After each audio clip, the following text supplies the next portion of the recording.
There are moments in history when a single idea moves through the world like a quiet wind, shaping destinies long before anyone realizes its presence.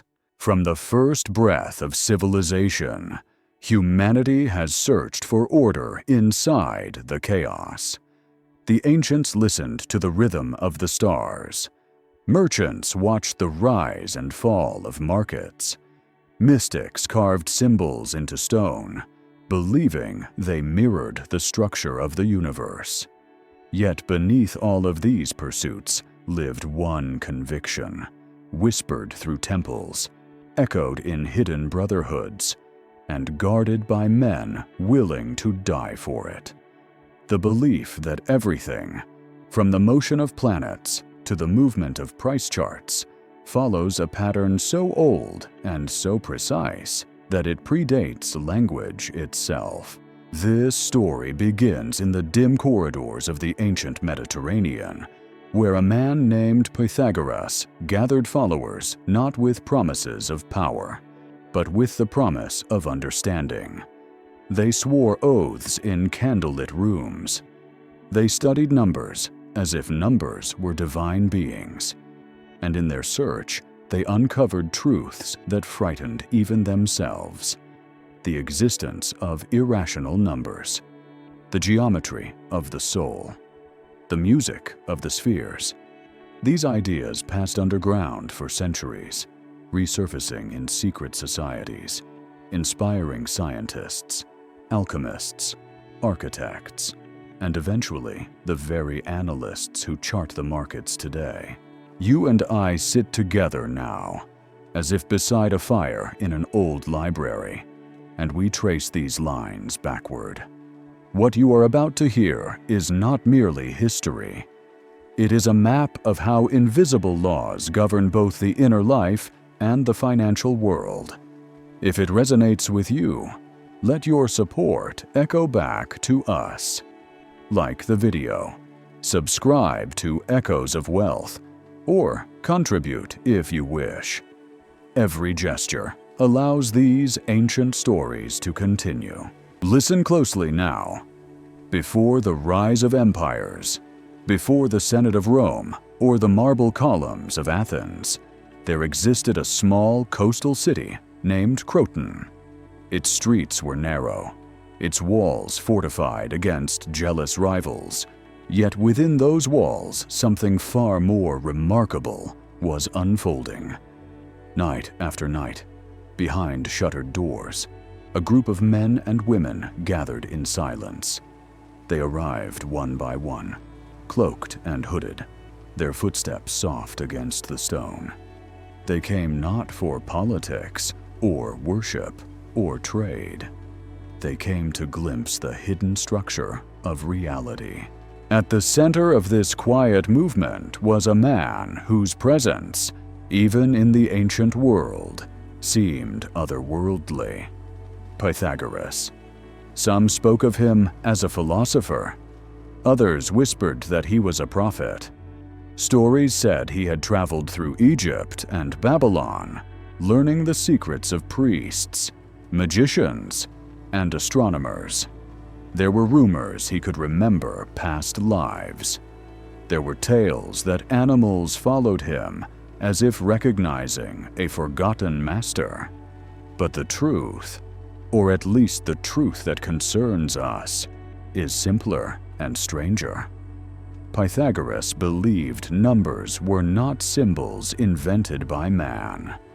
He believed they were the skeleton of the universe itself. That conviction created a brotherhood unlike anything the world had seen. No wealth was shared. No land was owned.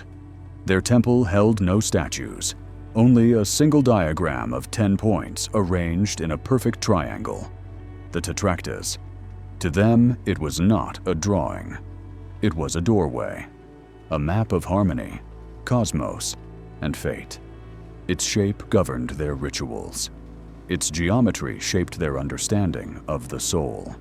Every morning, they meditated upon it. Every evening, they returned to it. They believed that within its silent lines lay the blueprint of existence. But such purity rarely survives untouched. As their numbers grew, so did the suspicion of Croton's rulers. The Brotherhood refused political alignments. They spoke in riddles. They guarded their teachings with fierce secrecy. And then one night, without warning, violence erupted. A mob, fueled by fear and jealousy, stormed the meeting house. Flames rose against the sky. Manuscripts were seized and trampled. Members fled into the darkness with nothing but the clothes on their backs. In the chaos, one young initiate ran farther than the others. He ducked beneath the burning beams, shielded his face from the embers, and clutched to his chest a single wooden tablet.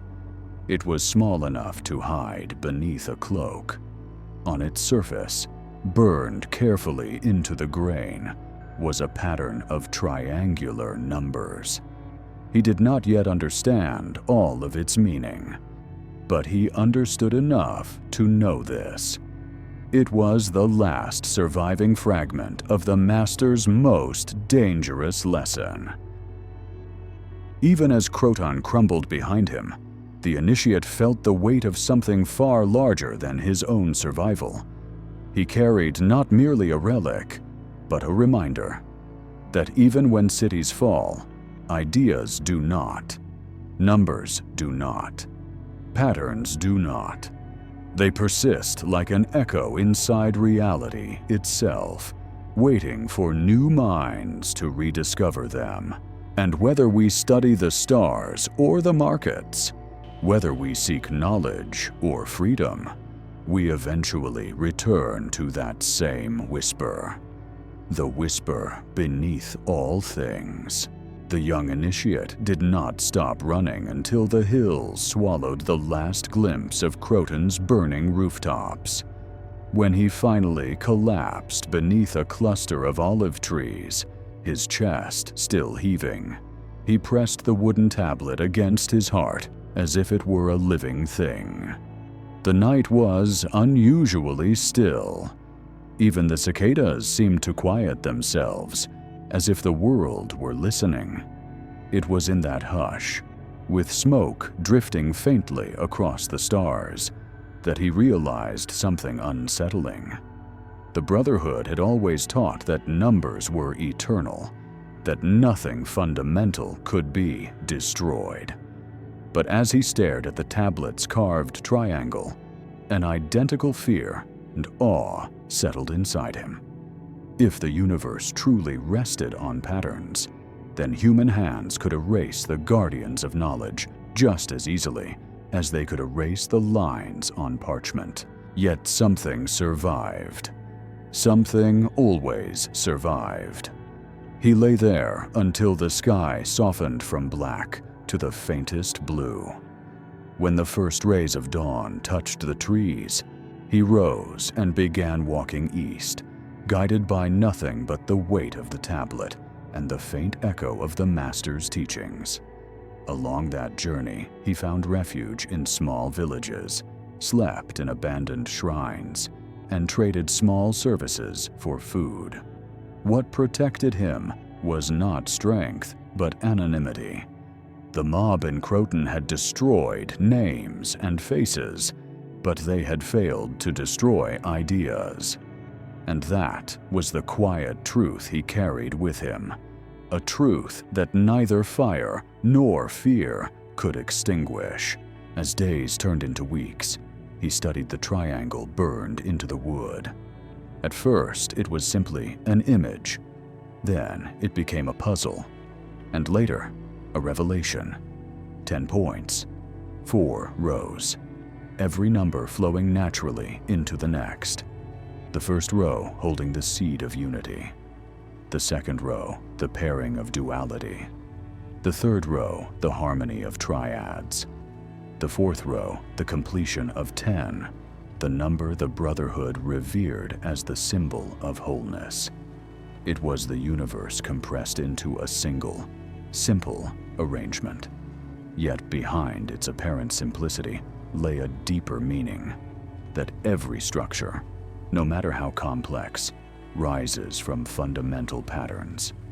Whether those patterns govern the sound of a lyre or the orbit of a planet, the law is the same. All things grow from number. The initiate remembered Pythagoras speaking of this one evening beneath the glow of oil lamps. The master had explained that numbers were not invented. They were discovered, like islands rising from the sea when the tides recede. He had spoken of the way musical intervals followed ratios, how the moon completed its cycles with perfect regularity, how the geometry of a honeycomb mirrored the geometry of the heavens. He had insisted that anyone who learned to read the language of number could predict the rhythm of the world as surely as a sailor predicts the tides. At the time, those teachings felt exalted, almost sacred. Now, they felt like a lifeline. With each passing day, the initiate came to understand that the triangle he carried was not a relic to be worshipped, but a compass, a guide for perception, a reminder that beneath the surface of every storm lies structure, even the storm that had destroyed his community. The journey eventually brought him to a small port where fishermen mended their nets at sunrise. He watched them work, moving with a quiet precision born from years of repetition. The way they tied each knot mirrored the triangular lattice of his tablet. The way they laid out the ropes reminded him of the Brotherhood's teachings on harmonics and tension. For the first time since fleeing Croton, he felt a strange comfort. Patterns were everywhere, not just in temples or manuscripts. They lived in hands, in tools, in daily rituals. Ordinary life, he realized, obeyed the same laws as the cosmos. That evening, he found himself seated beside an elderly sailor who had spent decades studying the winds. The man spoke of storms that returned in cycles, of currents that shifted with the moon, and of the uncanny way certain weather patterns came in repeating intervals. The initiate listened in stillness, recognizing fragments of lessons whispered long ago inside Croton's hidden chambers. What the sailor described was not intuition. It was mathematics expressed through nature. The very truth Pythagoras had tried to teach. That order reveals itself to those who learn to see. When night fell and the stars emerged one by one, the young man lifted his gaze. The constellations shone with a clarity he had never noticed before. Geometry stretched across the heavens. Distances, angles, ratios, everything arranged in silent, perfect correspondence. It struck him then that while cities burned, the stars did not. While men argued, the orbits did not. While societies rose and vanished, the laws that governed movement, harmony, and growth remained untouched. This thought opened a quiet door inside him. Perhaps the loss of the Brotherhood was not an ending, but a transition. Perhaps knowledge, like light, moved in cycles. It dimmed for a time, only to return brighter in another era. What mattered was not the community that had fallen, but the pattern that endured. And that pattern lived now in him, etched into his memory as clearly as the carved triangle he carried through the night. As dawn approached once more, he sat on a stone ledge overlooking the calm sea. The surface glimmered with soft reflections, breaking gently around the hulls of sleeping boats. Every wave obeyed a rhythm. Every ripple held a ratio. In that quiet hour, the initiate felt no fear. He felt alignment. He understood at last why Pythagoras had insisted that numbers were the foundation of all things. They were unaltered by fire, war, or time. They were older than myths, older than nations, older than the very language used to describe them. Everything, the master had said, is number, and as the initiate rose with the first light of morning, he understood with complete clarity that the pattern he carried was not meant to be hidden.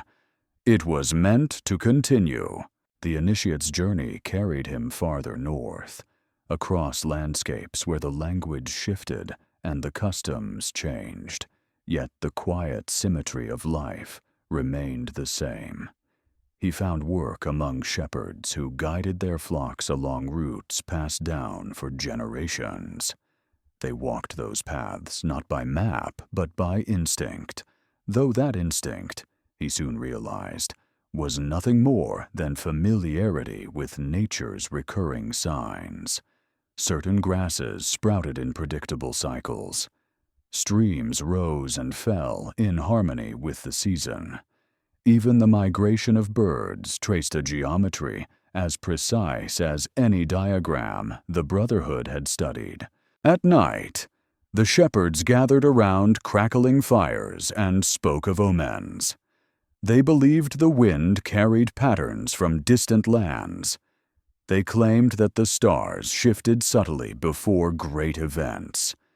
These were simple men, untrained in philosophy, yet their stories brimmed with the same laws the Brotherhood held sacred. The initiate listened, fascinated. To them, the world was neither random nor cruel. It was structured, predictable, governed by an intelligence that expressed itself through repetition.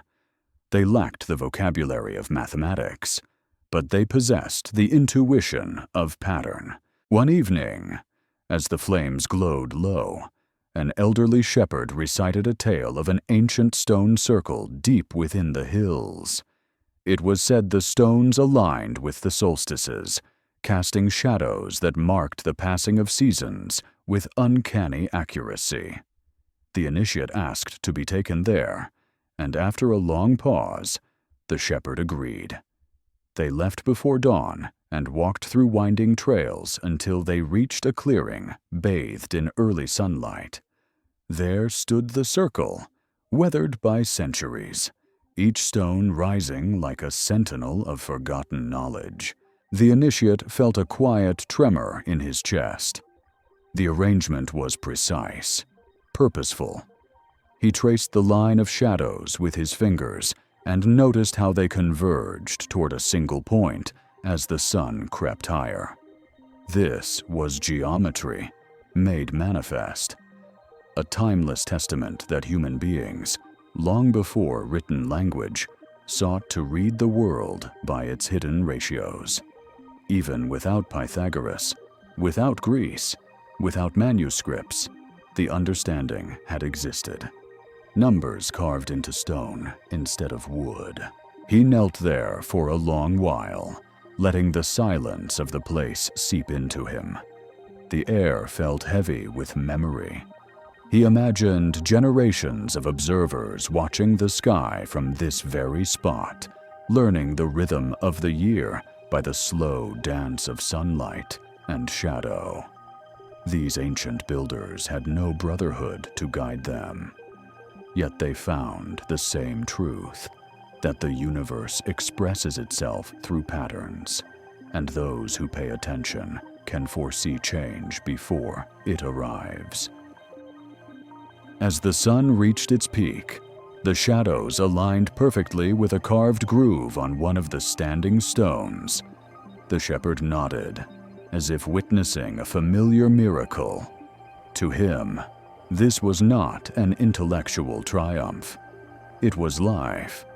It told him when to plant, when to harvest, when to expect storms. knowledge woven directly into survival. The initiate felt a quiet sorrow rise within him. The Brotherhood had guarded its teachings fiercely, afraid that the unworthy might misuse the truth. But perhaps they had misunderstood something essential. True wisdom did not belong to the few. It belonged to anyone willing to observe with patience and humility. If the builders of this stone circle had understood the language of nature without needing oaths or rituals, then perhaps the Brotherhood's fall was not a tragedy. Perhaps it was a redirection. He left the shepherds with gratitude and continued north until he reached a bustling market town. There, he rented a small room above a tavern and spent his days watching the merchants from a distance. He noticed how wool prices rose each spring and fell each autumn, following the rhythm of shearing and trade. He noticed how fish became expensive when storms kept boats at harbor. He noticed how grain prices echoed the cycle of harvests and shortages. Without realizing it at first, he began mapping these changes in his mind, fitting them into the same geometric logic as the triangle carved on his tablet. The fluctuations that seemed chaotic to others were patterns to him, unfolding with a strange, quiet harmony. It was the first time he understood that numbers did not govern only the stars or the seasons. They governed human behavior. They governed trade. They governed wealth. One evening, as he watched a merchant haggle with a fisherman, he sensed something profound. The rhythms of commerce, like the rhythms of nature, followed a silent order. Markets rose and fell, just as tides rose and fell. Prices surged and retreated, just as shadows lengthened and shrank. Even the emotions of the crowd moved in waves, swelling with greed and collapsing with fear. And just as ancient astronomers once predicted eclipses by observing cycles, someone who learned to read the market's patterns could foresee turning points long before others noticed the shift. It was then, in that bustling town, that the initiate finally grasped the message hidden in his master's teachings. The triangle he carried was not merely a symbol of cosmic order. It was a key to understanding every repeating structure in the world, from the orbit of planets to the fluctuations of trade. It revealed a truth both humbling and empowering: that life, in all its complexity, moves according to underlying mathematics. Though the Brotherhood had been scattered, the pattern endured. And the young initiate, once a frightened survivor fleeing the flames of Croton, now felt the first stirrings of purpose. The teachings would not die. They would transform. They would travel. They would find new expressions. Because what is eternal does not vanish. It simply waits for those who learn to see. The market town became a temporary refuge, a place where the initiate could observe the subtler harmonies of human nature without fear of pursuit. Each morning he returned to the central square, blending among farmers, artisans, sailors, and the ever-present brokers who seemed to sense the shifting winds of supply and demand before anyone else.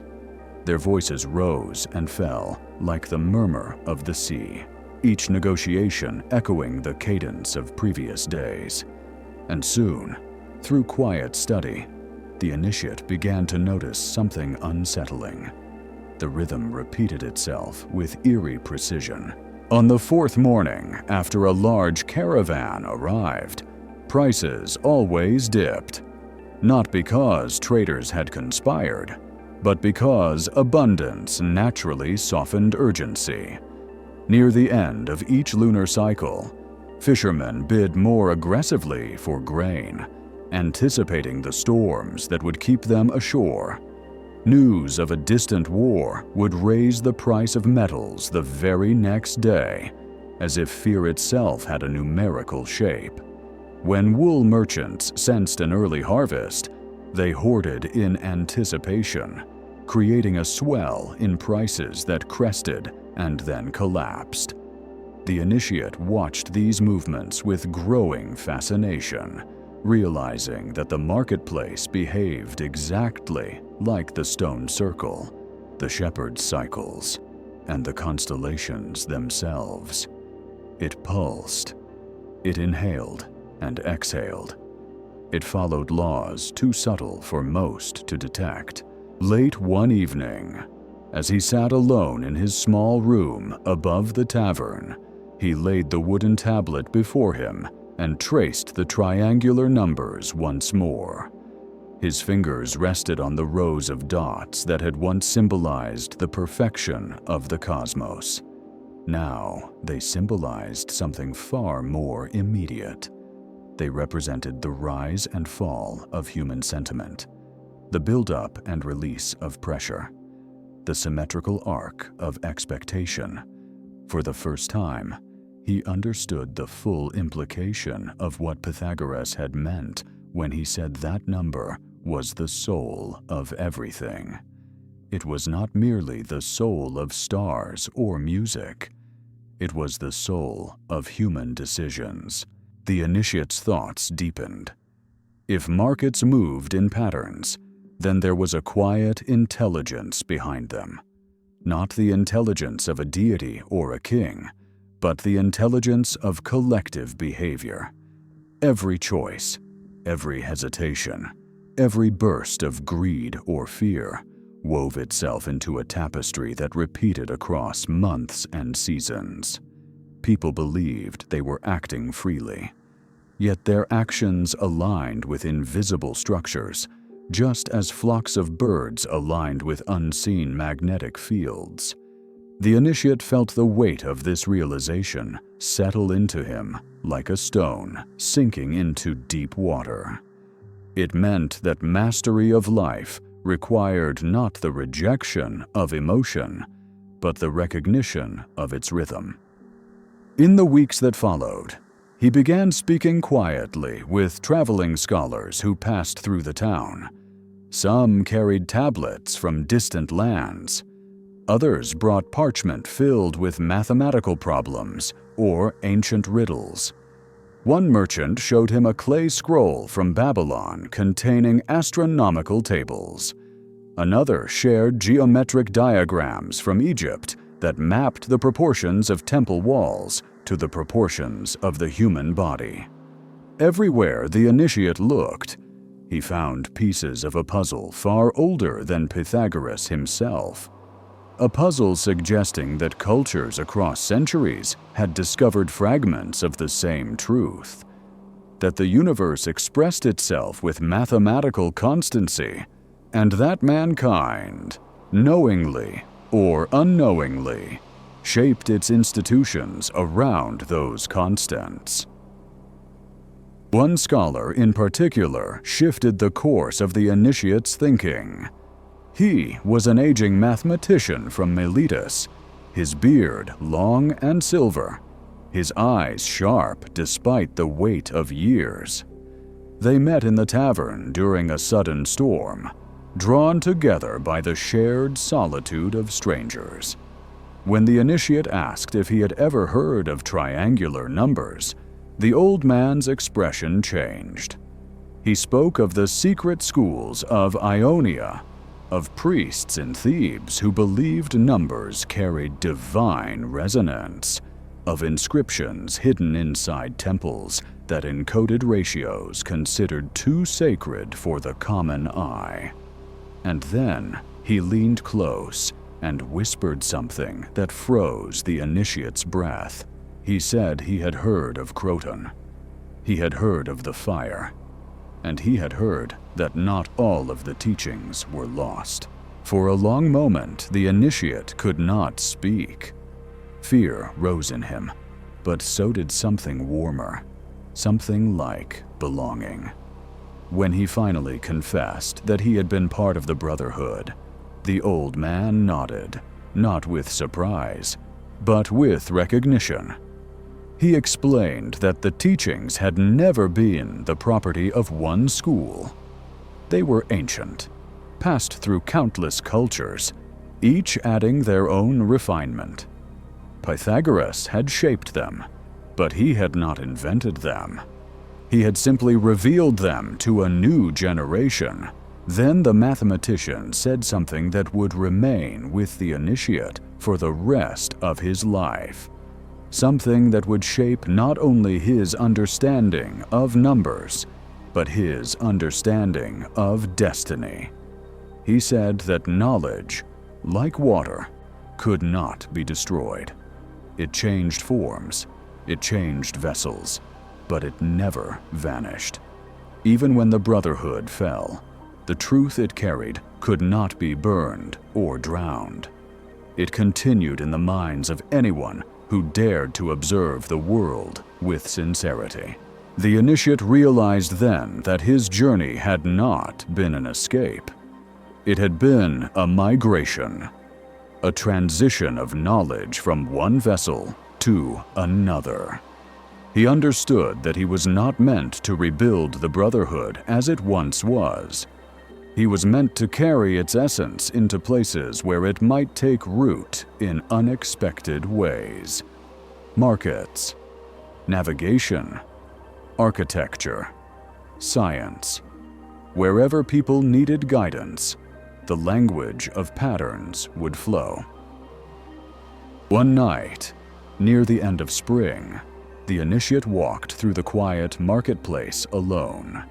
Lanterns flickered in the cool breeze. The empty stalls creaked softly. He felt the presence of his master in the stillness, not as a memory, but as a continuation. The burning of Croton was not the end of the pattern. It was the beginning of its expansion. For what survives destruction is what the world is truly meant to keep. He lifted the wooden tablet toward the moonlight. Its carved triangle glowed faintly, as though illuminated from within. In that moment, he understood a final truth, a truth that would guide mathematicians, astronomers, philosophers, and financial thinkers for centuries to come. The truth that the universe is not a story of chaos struggling toward order. It is a story of order revealing itself through the illusion of chaos. And to those who learn to see, nothing is random. Summer approached slowly that year, the air warming with a gentleness that made the hills shimmer in the afternoon sun. By then, the initiate had grown accustomed to the rhythms of the market town, but a restlessness had begun to stir within him. He felt it in the quiet hours before dawn, in the stillness of the tavern after the last patrons had stumbled home, and most intensely when he studied the carved triangle by lamplight.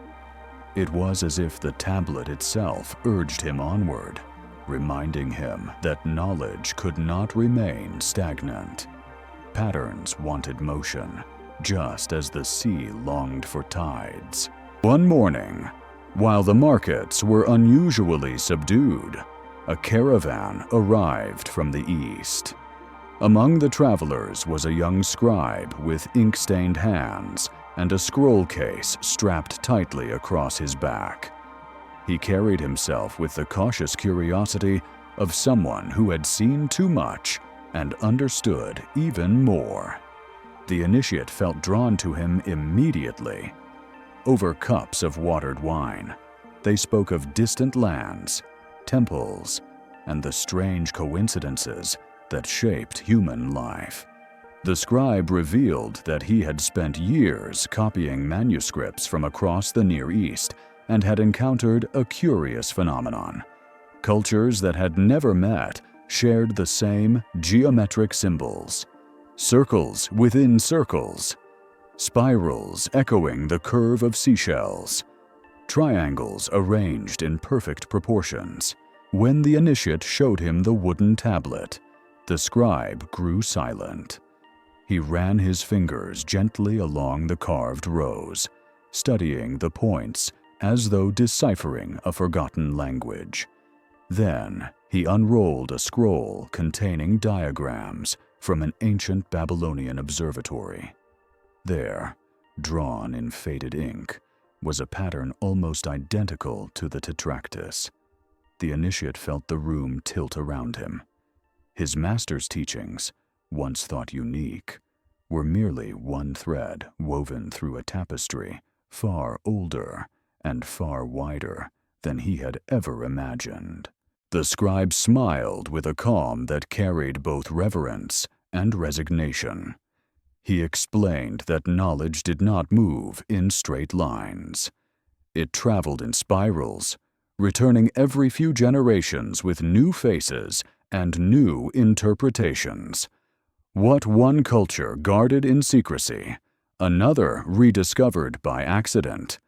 What one brotherhood protected with oaths, another civilization carved openly into stone. The initiate listened with a quiet awe, realizing that the burning of Croton had never truly threatened the survival of the teachings. It had simply shifted the pattern, allowing the truth to re-emerge elsewhere.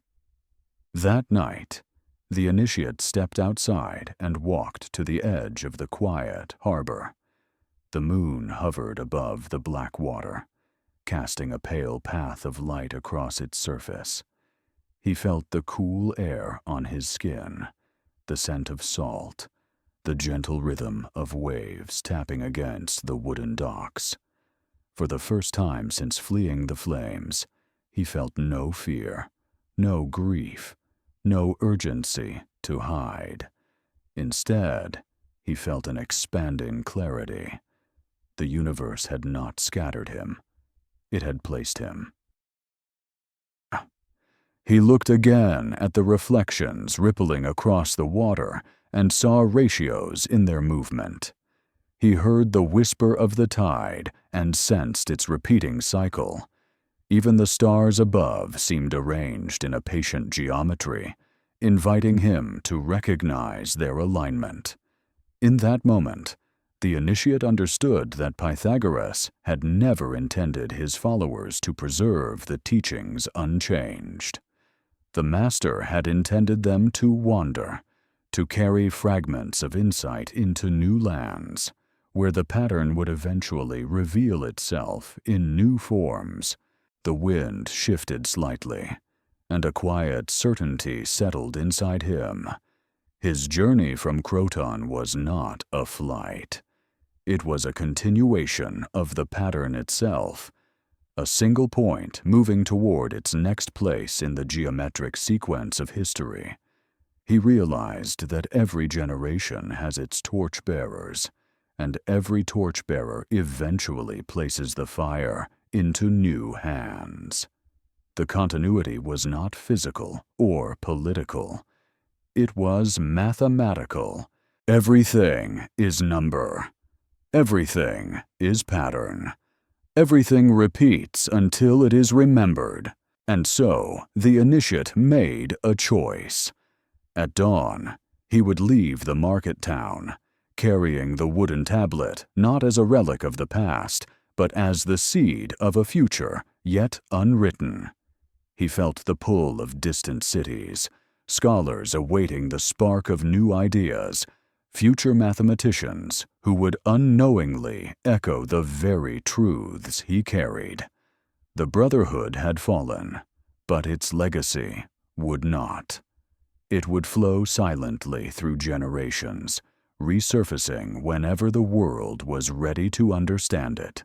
With that realization, the initiate closed his eyes, letting the sound of the waves merge with the rhythm of his own breath. In the soft cradle of moonlight, He felt himself become part of something vast, something ancient, something unbreakable. He felt the whisper beneath all things. And in the distance, as faint as memory, he imagined the voice of his master repeating a single truth: patterns never die. They only wait to be seen. Reverence and suspicion. In a world where power was measured in land and soldiers, the idea that a group of men and women gathered to study numbers seemed harmless at first glance. But as the years passed, the influence of the Brotherhood deepened. Their students excelled in politics, medicine, engineering, and strategy. Their insights shaped decisions in ways that seemed uncanny. And slowly, the city's elite began to ask a question that would seal the Brotherhood's fate. What exactly did these disciples know? To understand their rise, one must step inside the early life of Pythagoras himself. Born on the island of Samos around 570 BCE, he entered the world beneath the shadow of tyranny. His father, Menisarchus, was a merchant whose trade exposed the young Pythagoras to foreign cultures long before most Greeks left their homeland. Some said the boy showed signs of genius before he could walk.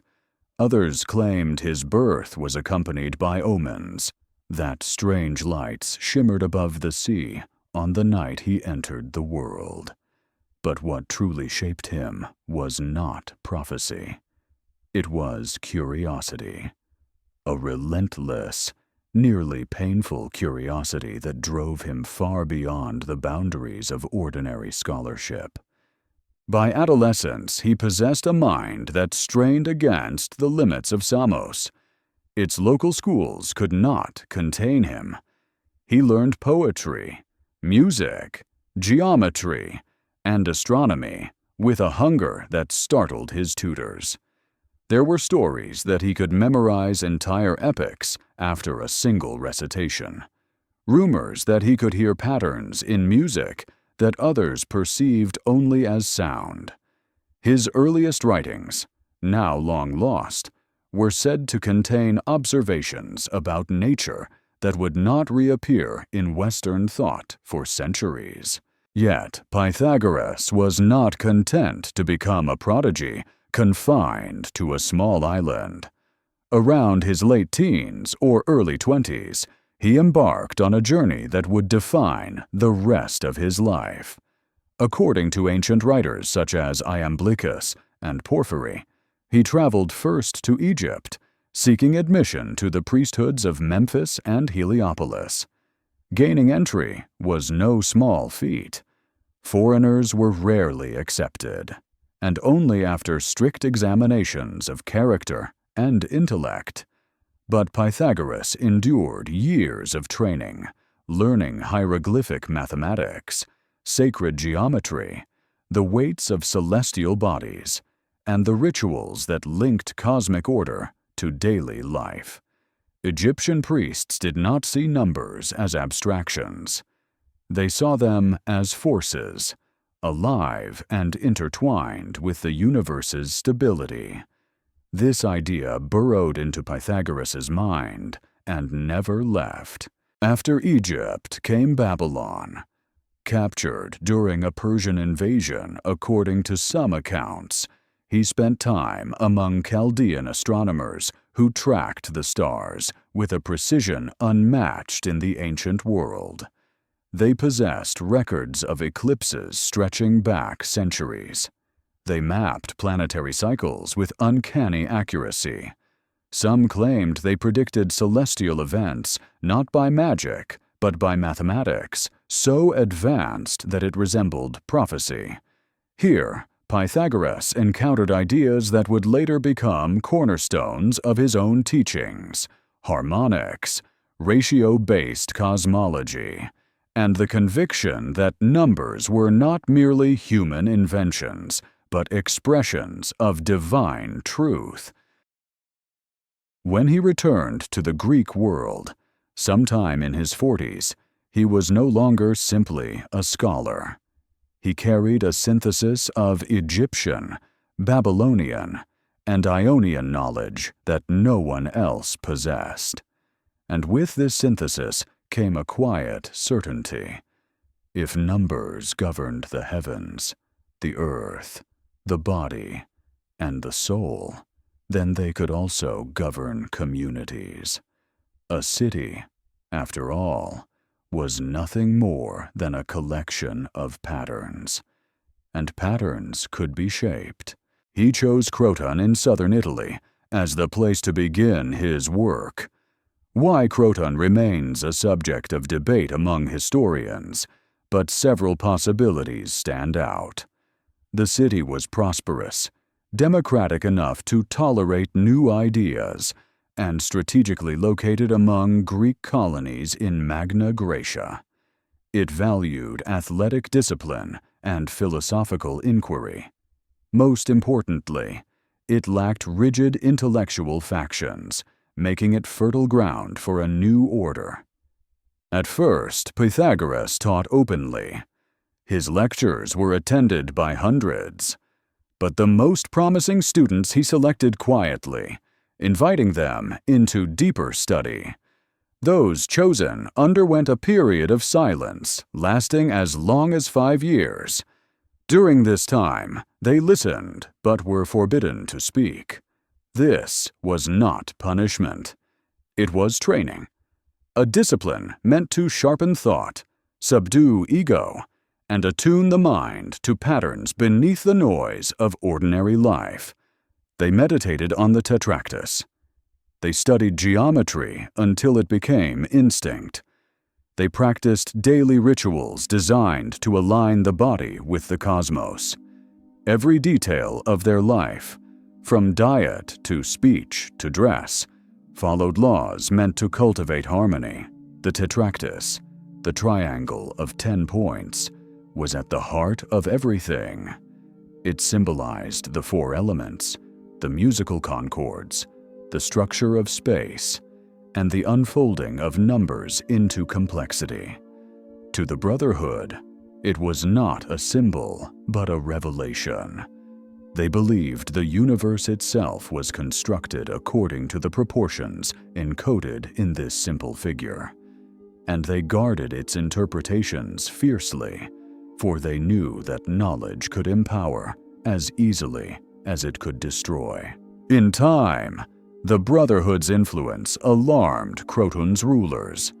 Wealthy families grew suspicious of a group that accepted both men and women, nobles and commoners, into its ranks based solely on intellectual merit. Priests resented their growing spiritual authority. Generals feared the discipline of their communal life. Politicians whispered that Pythagoras's followers answered to no one but him. The Brotherhood, intended as a sanctuary of learning, had become a force the city could neither control nor fully understand. Then came the story of Hypnosis. He was one of Pythagoras's most gifted students, brilliant and restless, unafraid to question even the master's teachings. Tradition holds that Hypnosis discovered something deeply unsettling, the existence of irrational numbers.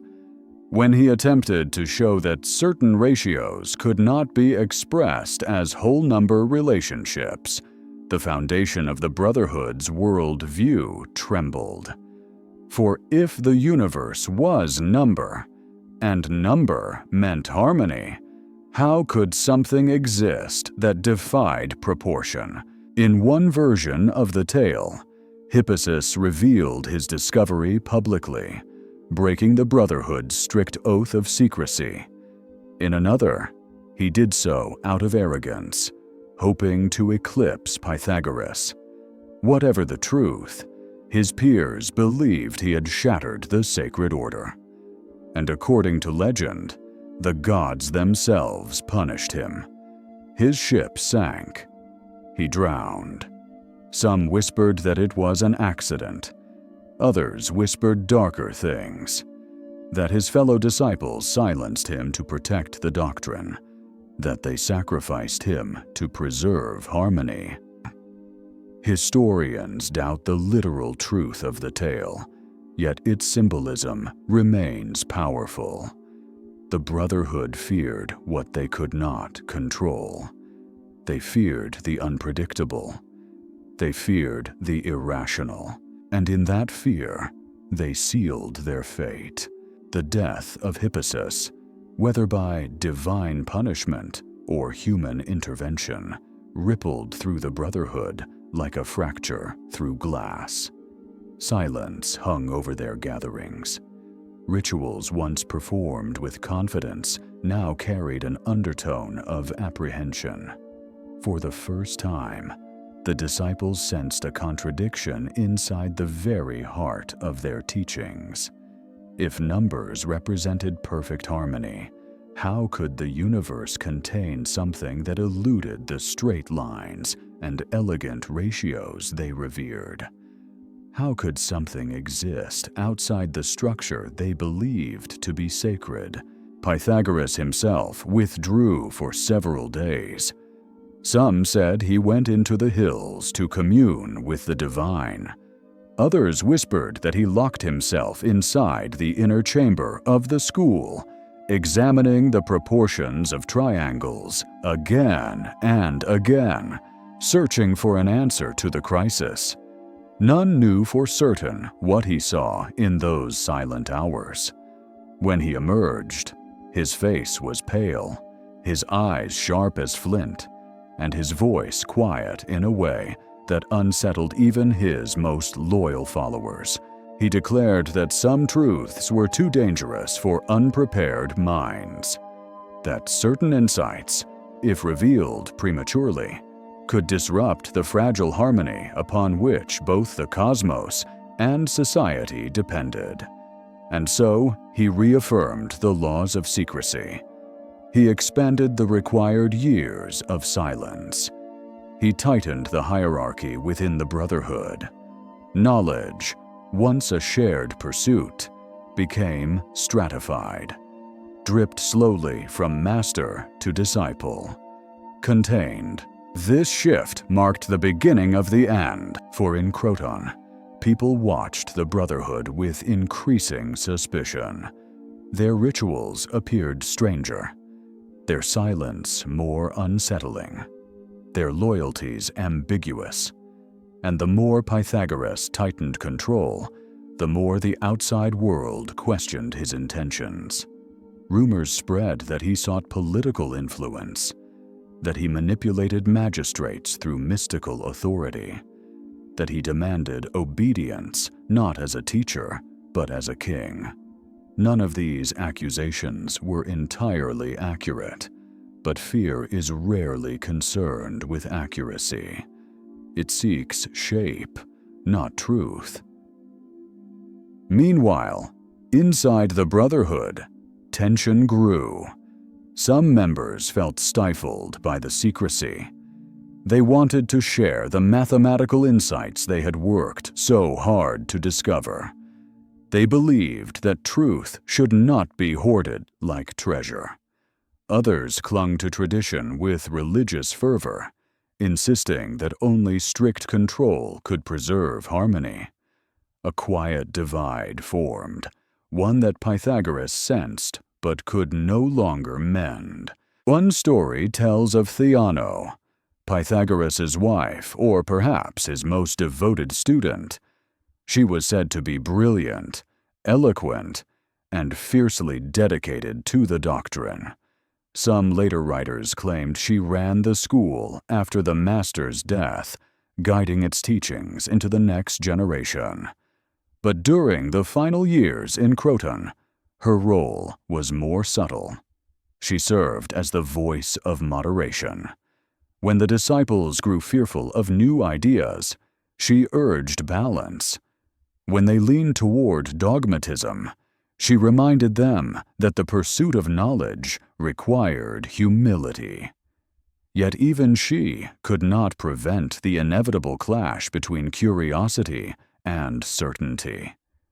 The breaking point arrived with the rise of Cylon, a wealthy nobleman whose rejection from the Brotherhood sparked a chain reaction.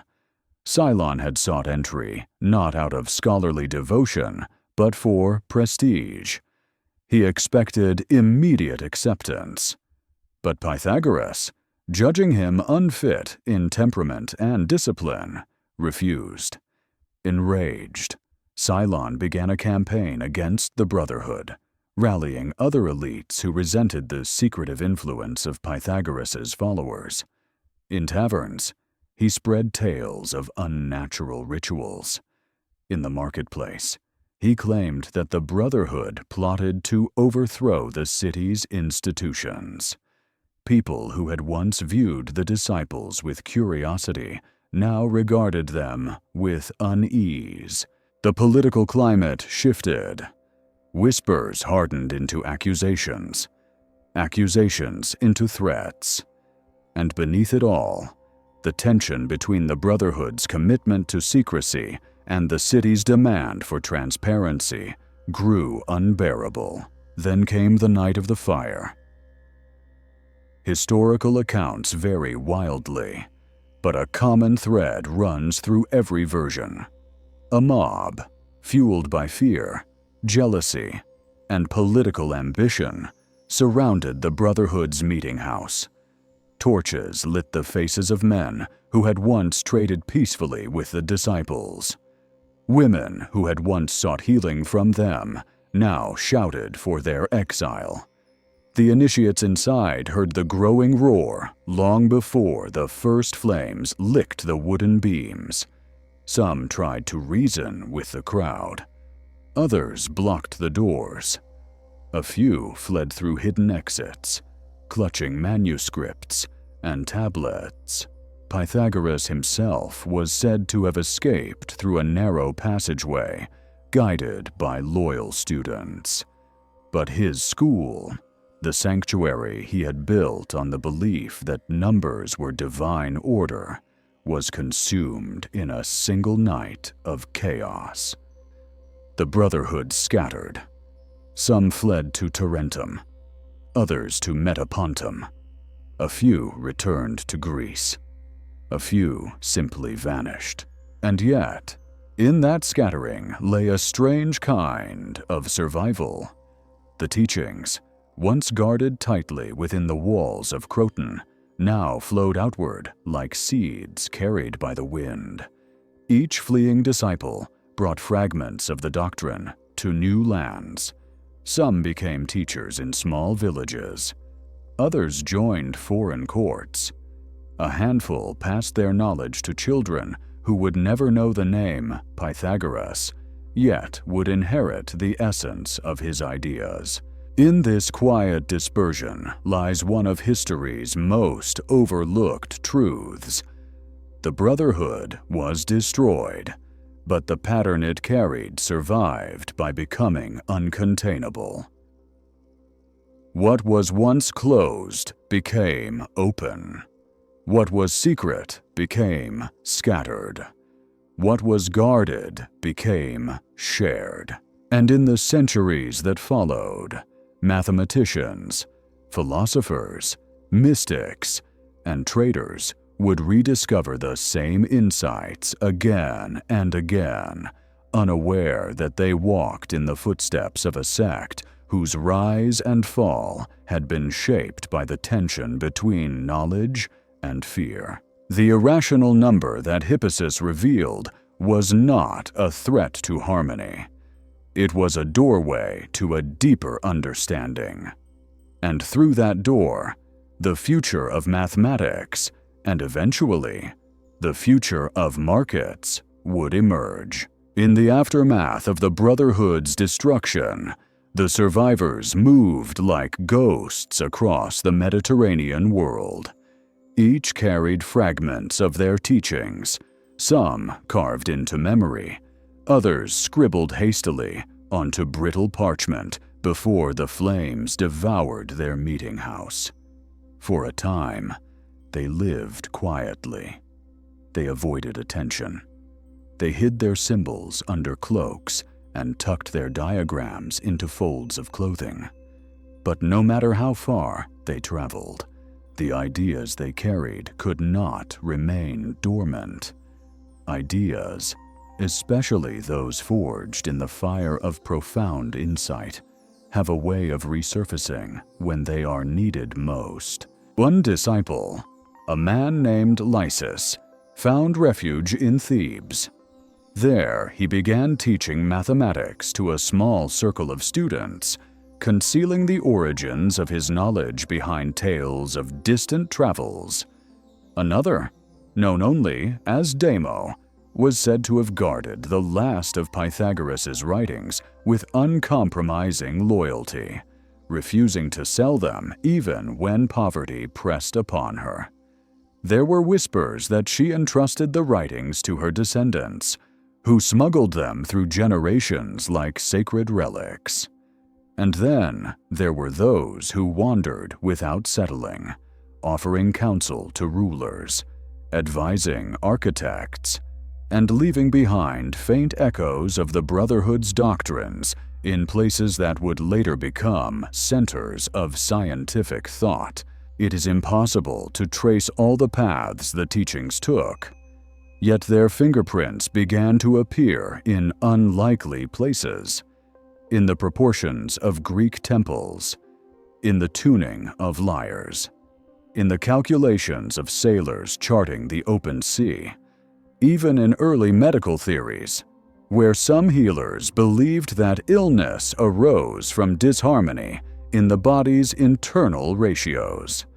Though the Brotherhood had fallen, the foundational belief that numbers governed all things quietly wove itself into the tapestry of Greek intellectual life. And from there, it seeped into the broader world. But the most enduring transformation lay not in architecture or science, but in the way the concept of harmony shaped thought itself. The Greeks began to believe that underlying every phenomenon, every shift in politics, every turn of fortune, lay a pattern, hidden, silent, waiting to be discerned. This became the soil from which philosophy grew. Plato would later write of eternal forms, perfect and unchanging, that cast shadows upon the world of appearances. Aristotle would search for the causes behind nature's behavior. And centuries later, scholars in the Islamic Golden Age and the European Renaissance would rediscover the Pythagorean emphasis on proportion, symmetry, and cosmic order.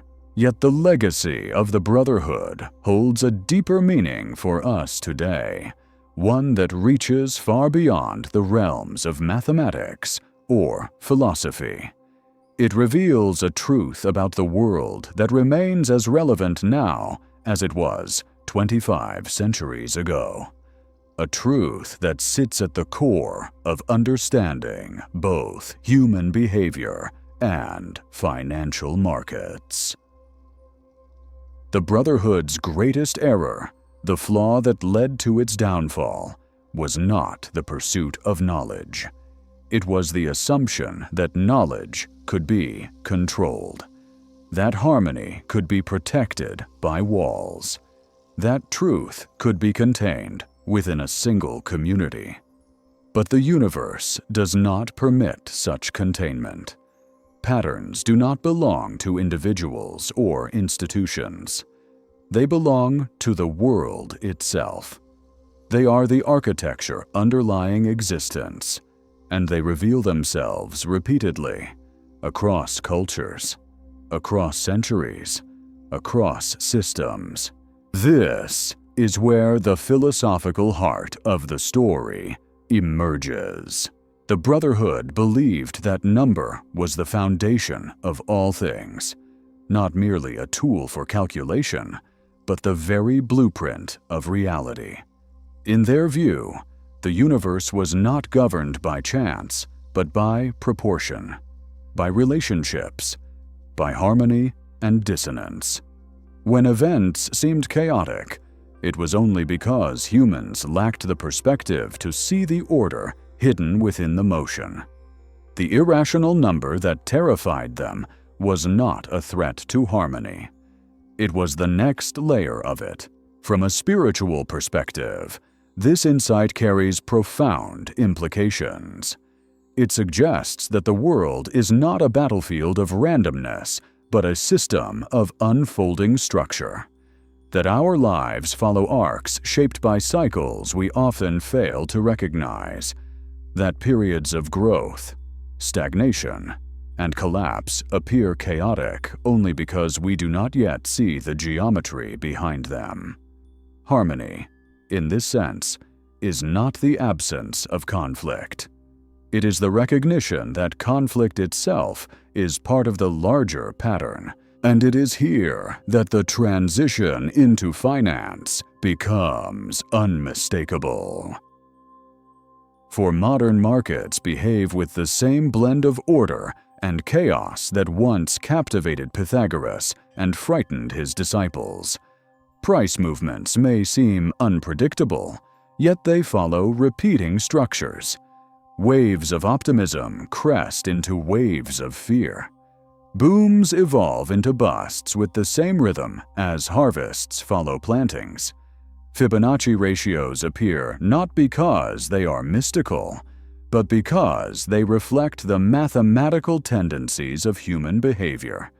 The cycles of buying and selling, the oscillations of greed and caution, the expansion and contraction of liquidity. Each is a modern manifestation of the ancient belief that number governs all things.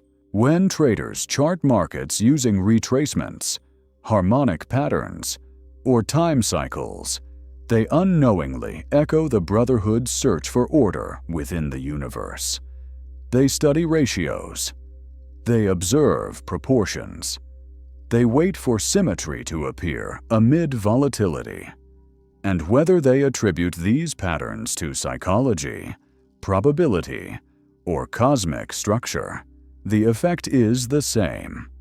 They are reading the world through number. But the lesson that matters most, the lesson that the Fall of the Brotherhood teaches with stark clarity, is that one must learn to embrace the irrational. Markets do not move with perfect predictability. They contain hidden risks, sudden shifts, moments when the underlying pattern is obscured by noise.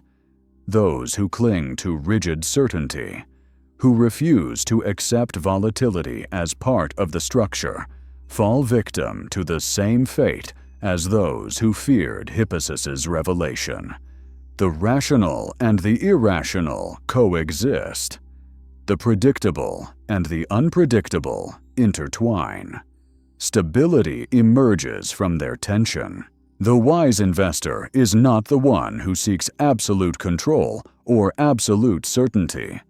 It is the one who learns to navigate both harmony and dissonance, to recognize the pattern without demanding perfection from it, to accept that the universe reveals itself in ratios, but also in mysteries, and to understand that the true power of numbers lies not in their ability to guarantee outcomes, but in their ability to illuminate probability, structure, and rhythm. The Fall of the Brotherhood is a reminder that the pursuit of perfect knowledge leads to fragility, but the acceptance of imperfect truth leads to strength. And so, the story of the Forbidden Brotherhood of Numbers becomes more than a historical narrative. It becomes a philosophy of perception, a guide for navigating the complexities of life and market alike.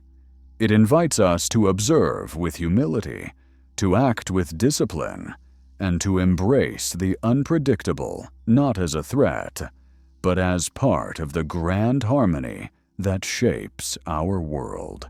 Long before the Renaissance painters sketched the first perspective lines, before Newton lifted the falling apple in wonder, and even before Plato carved his philosophies into the mind of Western civilization, there existed a belief so poetic, so audacious, that it hovered between mysticism and mathematics. The ancient world called it the harmony of the spheres. And although it sounds like a myth born from imagination, its roots lie in the same soil that nourished astronomy, geometry, and eventually, the mathematical foundations of modern finance. To understand how deeply this belief shaped the human search for order, we must return to a night on the edge of the ancient world, where the sky stretched across the horizon like an endless scroll waiting to be deciphered. It begins with Pythagoras. After the fall of the Brotherhood, after the flames of Croton devoured the last of the communal halls, a handful of disciples found refuge in Tarentum. Among them was a man named Philolaus, whose mind carried one of the most extraordinary ideas of antiquity. He believed the universe was a grand instrument. Just as a lyre produced music from taut strings, the cosmos produced harmony through the motion of celestial bodies. The planets, he insisted, emitted tones as they traveled their orbits, and these tones formed a cosmic scale so perfect that only the most enlightened minds could sense it. To modern ears, this may sound mystical, even naive, but to the ancient world, the idea was neither superstition nor metaphor. It was the natural extension of a discovery that had shaken their understanding of reality, that music obeyed mathematics. Centuries earlier, Pythagoras had performed a simple experiment that would echo through history. He struck strings of different lengths and listened. A string half the length of another produced an octave. A ratio of 2 to 3 produced a perfect fifth. A ratio of 3 to 4, a perfect fourth. These relationships were so consistent, so elegant, that they revealed something extraordinary. Beauty itself had structure. Harmony was not a matter of taste. It was a matter of proportion. And if music obeyed mathematics, then why not the heavens? From this seed grew the doctrine that the planets, moving in circles, created a celestial symphony. The universe, in this view, was not random. It was composed. Every orbit held meaning. Every ratio revealed intention. And every shift in the sky resonated with the harmony of existence. Philolaus taught these ideas in secret gatherings illuminated by oil lamps. His students listened with rapt attention as he traced invisible arcs in the air, showing how each planet's motion aligned with a specific interval. They believed that if the human soul could attune itself to this cosmic music, one could enter a state of profound clarity, understanding both the world and oneself with a precision that transcended reason. This was no mere philosophy. It was a spiritual discipline rooted in mathematical truth. But the most dramatic evolution of this idea came centuries later, in the life of a man whose story is as tragic as it is transformative. Johannes Kepler.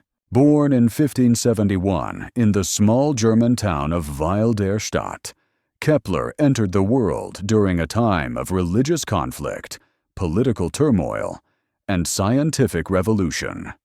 He was frail from birth, plagued by illness, and haunted by a childhood scarred by poverty.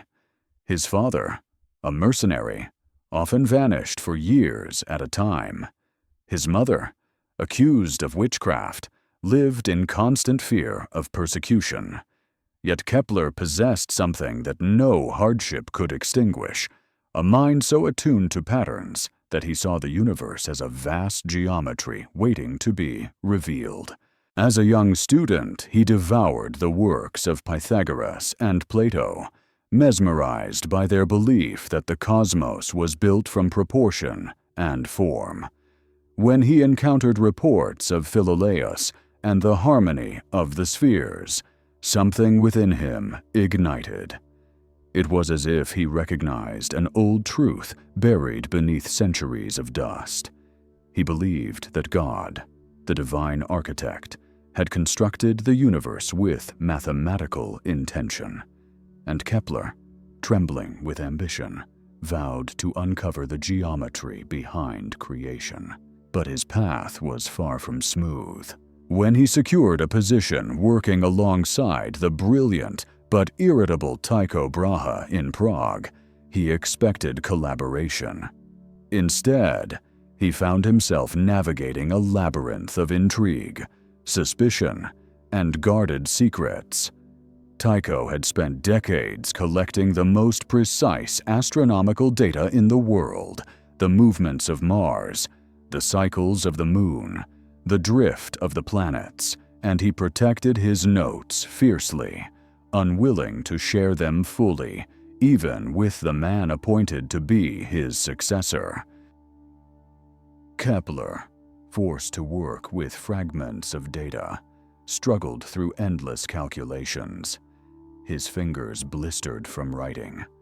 His vision blurred from sleepless nights spent comparing numbers. He grew thinner, more exhausted. His letters from that period speak of despair so deep it nearly swallowed him. But he refused to abandon the search. Something inside him whispered that the universe had rhythm, and if he could find it, he could rewrite the very definition of cosmic order. Then, in an unexpected twist of fate, Tycho died suddenly. Some suspected poison, leaving his precious data in disarray. Kepler scrambled to secure it before Tycho's heirs could claim ownership. After tense negotiations, he finally obtained what he had long sought: access to the full astronomical records of Tycho Brahe.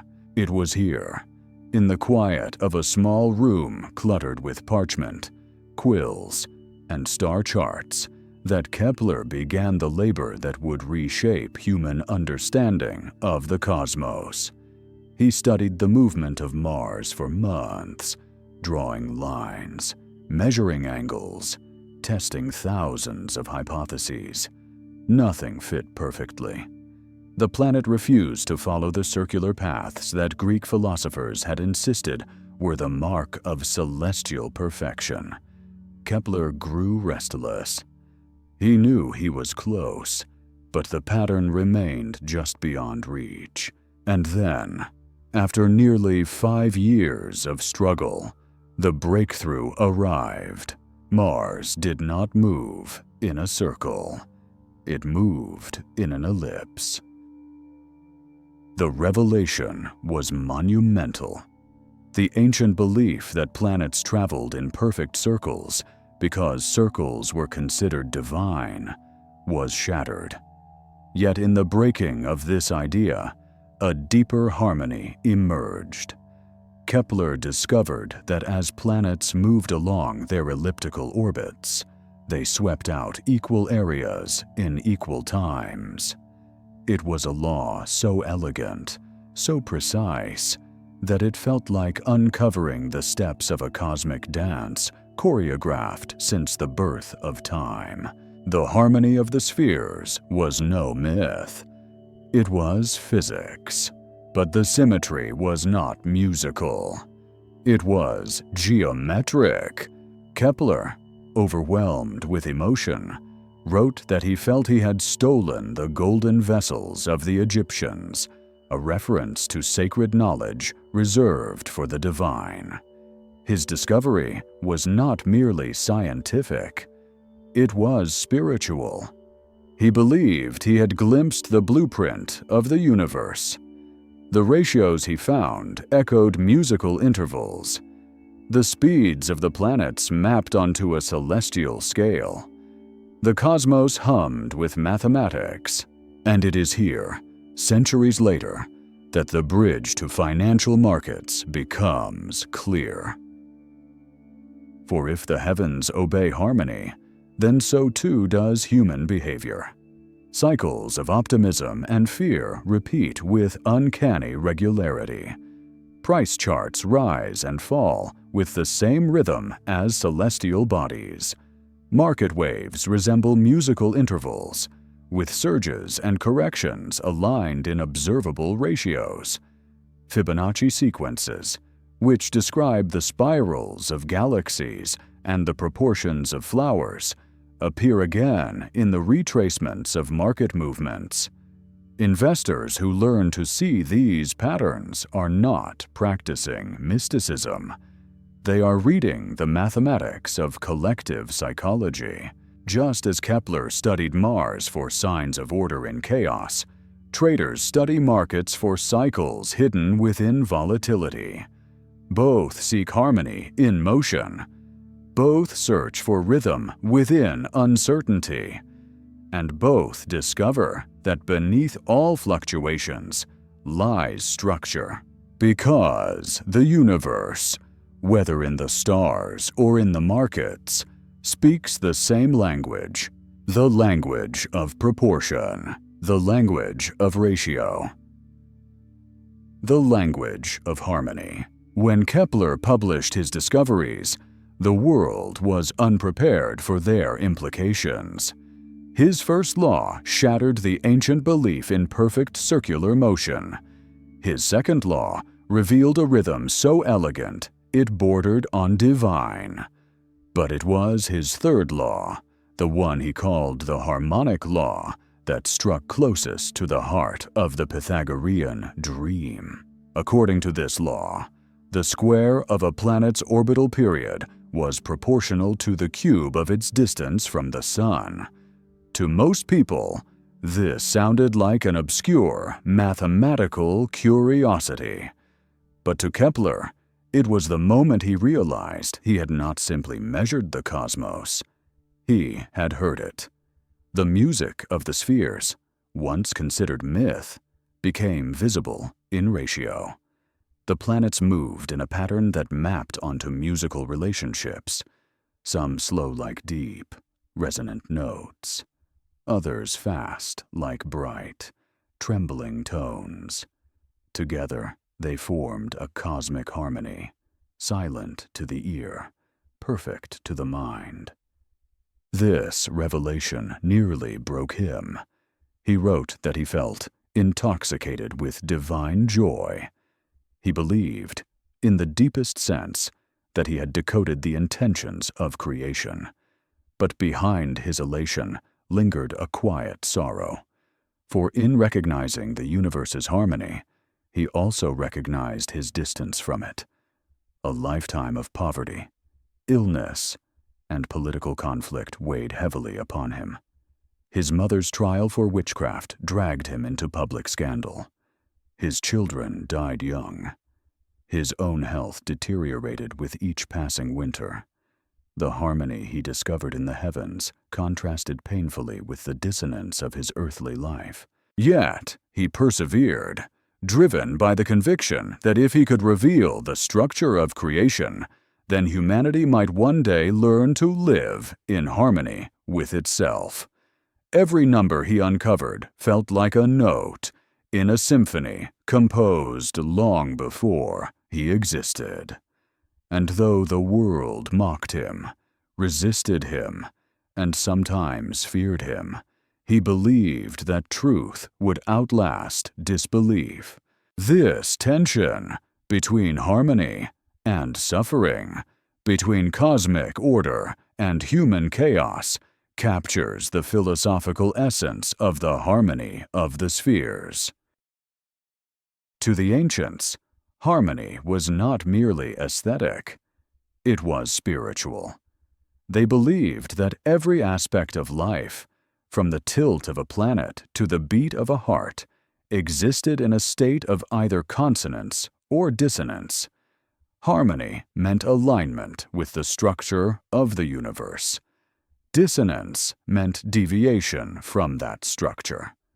And the goal of existence was to attune oneself to the hidden music that governed all things. This idea survived long after the death of Pythagoras.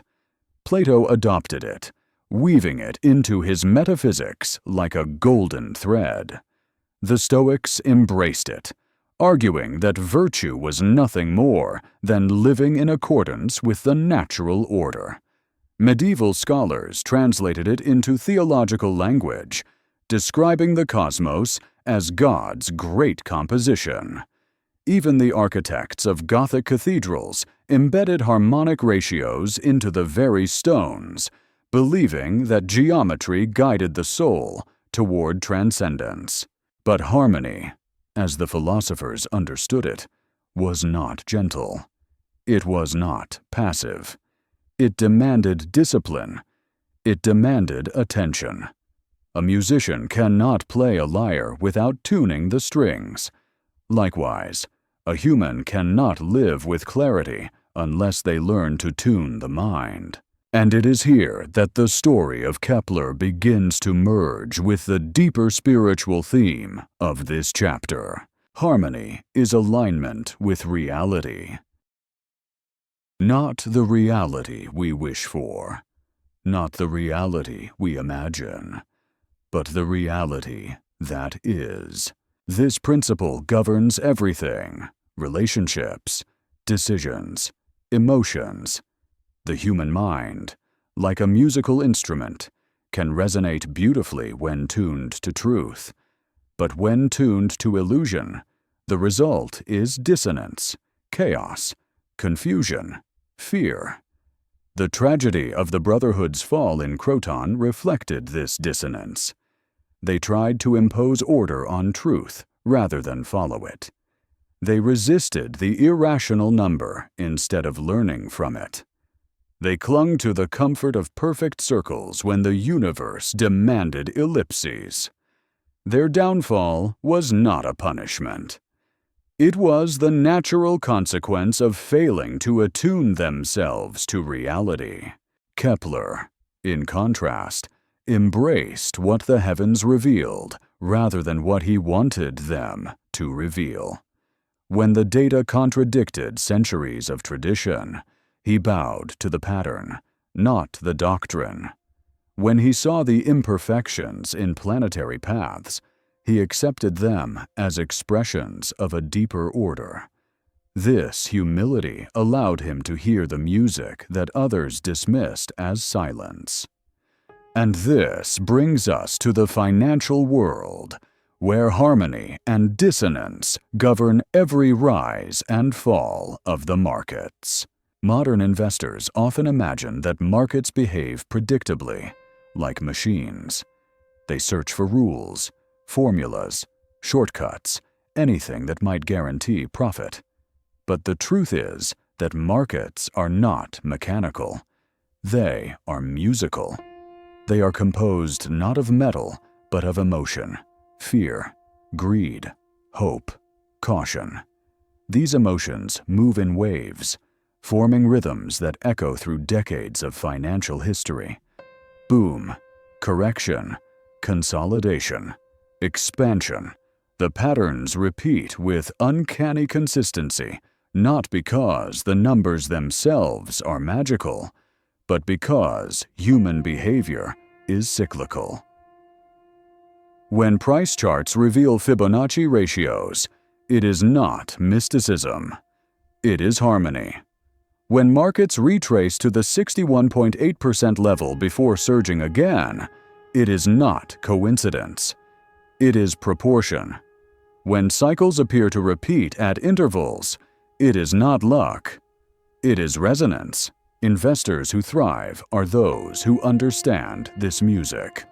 They do not cling to outdated beliefs, nor do they force the market to conform to their expectations. Instead, they listen. They observe. They wait for the pattern to reveal itself. And when the rhythm becomes clear, they move with it rather than against it. This is the financial counterpart to Kepler's revelation. Harmony is not control. Harmony is alignment. The investor who insists that the market should behave a certain way lives in dissonance. The investor who studies how it actually behaves lives in harmony. Just as Kepler abandoned the perfect circle for the imperfect ellipse, modern investors must abandon the illusion of perfect predictability. They must learn to recognize the underlying structure within volatility. They must attune themselves to the psychology of crowds, the rhythm of cycles, the mathematics of proportion. Only then can they perceive the market not as chaos, but as an unfolding composition. For the market, like the universe, speaks in patterns, and those patterns, once revealed, are as unmistakable as music. By the time Kepler completed his 3 great laws, he had done more than reshape astronomy. He had altered the human understanding of what it means to search for truth. His life became a testament to a principle far older than he was, a principle Pythagoras had whispered in secret chambers centuries before, that the universe is written in the language of number, and only those who learn to read that language can see beyond illusion. But Kepler's discovery carried another implication, one that would profoundly influence philosophy, spirituality, and eventually the science of markets. He revealed that harmony was not uniformity. Harmony was not perfection. Harmony was proportion, a dance of relationships, a structure where forces balanced one another across time. His planets did not travel in flawless circles. Their orbits stretched, contracted, accelerated, and slowed. Yet beneath those irregularities lay an elegant, unbreakable law. This paradox became the cornerstone of his worldview. The universe, he believed, was not a machine. It was a living composition, a dynamic interplay between stability and deviation. The deviations were not errors, they were expressions of deeper order. Just as a musician bends a note for emotional resonance, the cosmos bent its orbits for mathematical meaning. And from this insight emerged a crucial spiritual truth. Harmony is not the absence of struggle. Harmony is balance within struggle. This idea found its way into the teachings of mystics across eras. The Neoplatonists believed that every soul possessed a music of its own, and that enlightenment meant bringing one's inner frequency into alignment with the frequency of the cosmos. In India, sages spoke of raga, the tonal pattern that guides meditation and devotion. In China, the Taoists described the interplay of yin and yang as a cosmic rhythm, where every movement seeks equilibrium. Even early Christian mystics wrote of a divine order that tuned all things toward purpose. Kepler's work unintentionally united these traditions under a single principle, that the universe strives for balance, and every dissonance eventually resolves into a larger pattern. This brings us to the philosophical core of this chapter. Harmony is participation, not perfection. To live in harmony is to move with the unfolding pattern, not outside of it. Most people live in contradiction. They fight the natural cycles of their lives. They resist endings. They cling to phases long after the universe has signaled that it is time to let go. They demand certainty in a world built on flux. They expect stability from emotions that were never meant to remain still. This resistance creates dissonance, which manifests as stress, confusion, or misaligned action. But those who learn to see cycles for what they are find peace where others find chaos. A winter in life is not a failure. It is a necessary prelude to spring. A moment of contraction is not punishment. It is preparation for expansion. A setback is not dissonance. It is modulation. This single idea, borrowed from astronomy and perfected in philosophy, becomes a profound tool for understanding markets. Because financial markets are not rational machines. They are emotional ecosystems. They inhale optimism and exhale fear. They expand and contract like celestial bodies in orbit. The movements may look unpredictable, even violent, yet they follow recurring structures that appear across eras, countries, and asset classes. Human nature, after all, changes far more slowly than technology. Consider the harmonic oscillation of markets. Investors fear rising prices, then fear missing out when prices rise further. They panic during downturns, then panic again when they miss the rebound. Each emotional cycle echoes the celestial cycles that fascinated the ancients. Booms and busts are the expansions and contractions of financial orbits. Corrections are the eccentricities that reveal deeper structure. Even periods of sideways consolidation mimic the quiet resonance before a shift in harmonic energy. This is why Fibonacci ratios appear repeatedly on price charts. It is not superstition. It is the mathematical fingerprint of collective emotion-seeking equilibrium.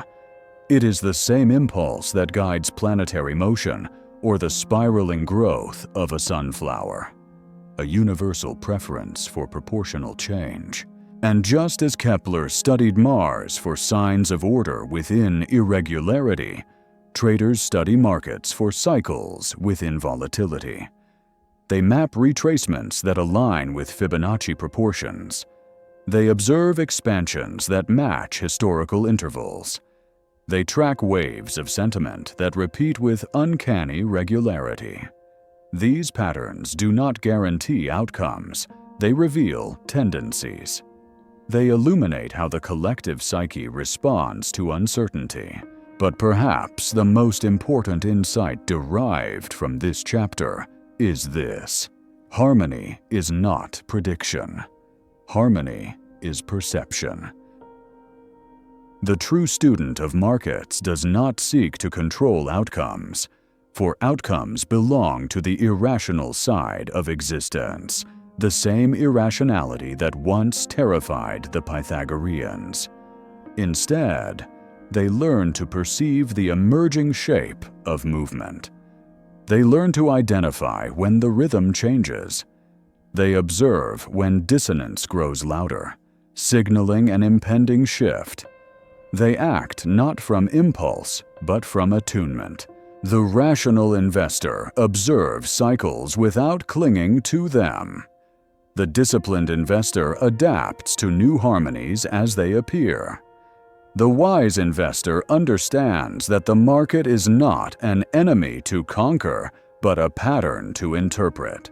This mindset transforms financial analysis from a frantic pursuit of certainty into a contemplative study of rhythm. It echoes the work of astronomers who gaze at the heavens, not to control the stars, but to understand them. It mirrors the devotion of musicians who do not force the instrument into unnatural sound, but adjust themselves to its natural resonance. In this sense, the harmony of the spheres becomes more than history. It becomes a framework for living and investing. The universe is a symphony. The markets are an echo. And the human mind, when attuned, can hear both. By learning to recognize rhythm rather than fight it, to observe proportion rather than impose preference, one steps into a deeper alignment with the world. One moves in harmony, and in that harmony, financial clarity emerges not from prediction, but from understanding. There are places in this world where silence feels ancient, where the air itself seems to vibrate with memory. One such place lies deep within the temple ruins of Abydos in Egypt, inside a half-buried stone structure known as the Osirian. Most travelers walk past it without understanding what they are seeing. But those who descend into its shadowed chambers find something that defies the centuries. Carved into one of the granite pillars, faint yet unmistakable, is a pattern of overlapping circles, the flower of life. It appears nowhere else in Egypt with such clarity. Scholars debate its origin. Tour guides speculate. Mystics claim it as proof of forgotten civilizations. But what remains certain is this: the geometry predates explanation. For the initiate who once fled Croton with a wooden tablet pressed to his chest, this ancient carving would have been a revelation. For here, in a temple built long before Pythagoras walked the Mediterranean world, the same pattern whispered the same truth. That form is language. That shape is meaning. That geometry is fate. To the ancient Egyptians, geometry was not decorative. It was sacred. The priests who designed temples aligned them with stars, solstices, and the invisible geometry of the cosmos. Every column, every corridor, every relief followed proportions meant to mirror the harmony of the heavens. The flower of life, with its interlocking circles, represented the unfolding of existence, the way unity divides into multiplicity, the way creation expands in repeating cycles, the way the universe grows not in chaos, but in symmetry. And this symbol, found in Abydos, would one day travel through lands and centuries until it reached the minds of Greek geometers, Islamic architects, Renaissance artists, and eventually the quiet figure dissecting cadavers in the dimly lit workshops of Florence, Leonardo da Vinci. Leonardo's fascination with geometry is often overshadowed by his paintings, yet his notebooks reveal a mind obsessed with form. He sketched the flower of life repeatedly, exploring its hidden ratios. He drew the 5 Platonic solids, tracing the same shapes that Pythagoreans believed formed the building blocks of the cosmos. He measured the human body, mapping its proportions according to mathematical harmony. To him, the body was not merely flesh. It was geometry incarnate. But Leonardo discovered something that changed the trajectory of Western thought. While dissecting bodies late into the night, sometimes bribing gravekeepers for fresh cadavers, he noticed a strange consistency.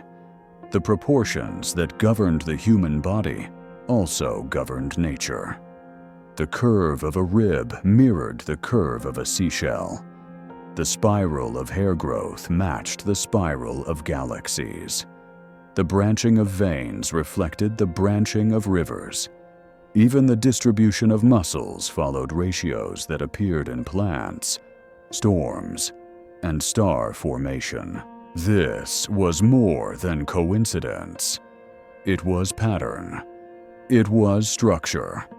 It was a hint that fate itself might be geometric. Every shape echoed a deeper shape. Every form repeated a primordial form. Every life unfolded along paths inscribed long before birth. Leonardo wrote that motion is the cause of all life, but he might just as well have said pattern is the cause of all motion.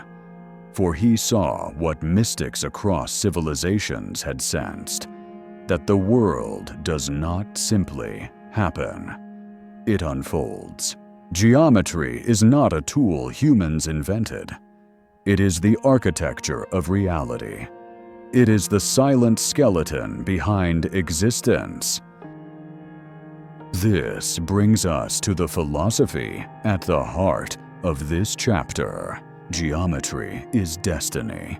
Just as an acorn contains the structure of the oak, just as a snowflake crystallizes along predetermined lines, just as a coastline forms its shape from the interplay of wind and water, so too does a human life follow patterns set long before awareness. These patterns are not rigid. They are not chains. They are tendencies, curvatures, inherited inclinations. A person may deviate, but the deviation itself often follows a deeper structure. We see this in the arcs of relationships. We see this in the rise and fall of nations. We see this in the personal cycles of growth and collapse. We see this in the way choices echo earlier choices, forming spirals of repetition. And nowhere is this geometric destiny more visible than in financial markets. Markets move not in straight lines, but in waves. Not in randomness, but in fractals. Every price chart, whether depicting the grain prices of medieval Europe or the modern Nasdaq index, contains the same repeating structures. Peaks form at intervals that reflect human emotion. Corrections follow ratios visible in seashells, storms, and galaxies. Even volatility clusters like the petals of a geometric blossom. Consider trend channels. You draw two parallel lines, and price respects them as if following the walls of an invisible corridor. Consider symmetrical triangles. Markets compress into perfect geometric shapes before breaking free with force. Consider harmonic patterns, Gartleys, bats, crabs, all based on ratios that mirror the Fibonacci numbers found in nature. The most astonishing truth is this: traders who use geometric analysis are not using superstition. They are reading the structural language of collective behavior. Just as Leonardo noticed the same proportions in bodies, seashells, and storms, financial analysts notice the same proportions in price movements. Why? Because humans are nature. Markets are nature. Human fear and greed follow the same mathematical inclinations as vines twisting around a trellis or hurricanes spiraling across oceans. The geometry of fate is the geometry of markets. And this leads to the financial insight that emerges from the ancient stone temples, the Renaissance notebooks, and the modern trading screens. Price does not move randomly. It moves along invisible structures shaped by emotion, memory, expectation, and crowd psychology. These structures form predictable shapes, not always predictable outcomes, but predictable tendencies. And those who learn to observe these shapes gain clarity not available to the masses. A trend will often continue until it hits the edge of its geometric container. A correction will often reverse at a Fibonacci ratio. A breakout will often follow a period of tightening structure. A crash will often emerge from a long sequence of geometric compression. The investor who recognizes these patterns does not predict the future. They recognize the shape the future tends to take. Just as Leonardo understood that nature expresses itself through form, the analyst understands that markets express themselves through structure. Geometry becomes insight. Insight becomes strategy. Strategy becomes freedom. And so, from ancient temples to Renaissance studios to modern trading floors, the pattern remains constant. Fate is geometry, written not only in stone, but in every rise and fall of the human mind. In the centuries after Leonardo, the fascination with hidden structure spread across continents. Scholars, architects, mystics, and scientists all sought the same elusive truth: that beneath the surface of reality, patterns governed everything. This pursuit led to discoveries that shaped entire civilizations, yet it also produced stories far less known, stories whispered in esoteric circles, recorded in diaries no one read, or buried in manuscripts that survived only as fragments. One such story takes us to the Islamic Golden Age, to the great libraries of Baghdad and Samarkand, where scholars gathered during the 9th and 10th centuries to translate, refine, and expand the ancient knowledge of Greece, Persia, India, and Egypt. It was here that the idea of sacred geometry evolved into something far more rigorous.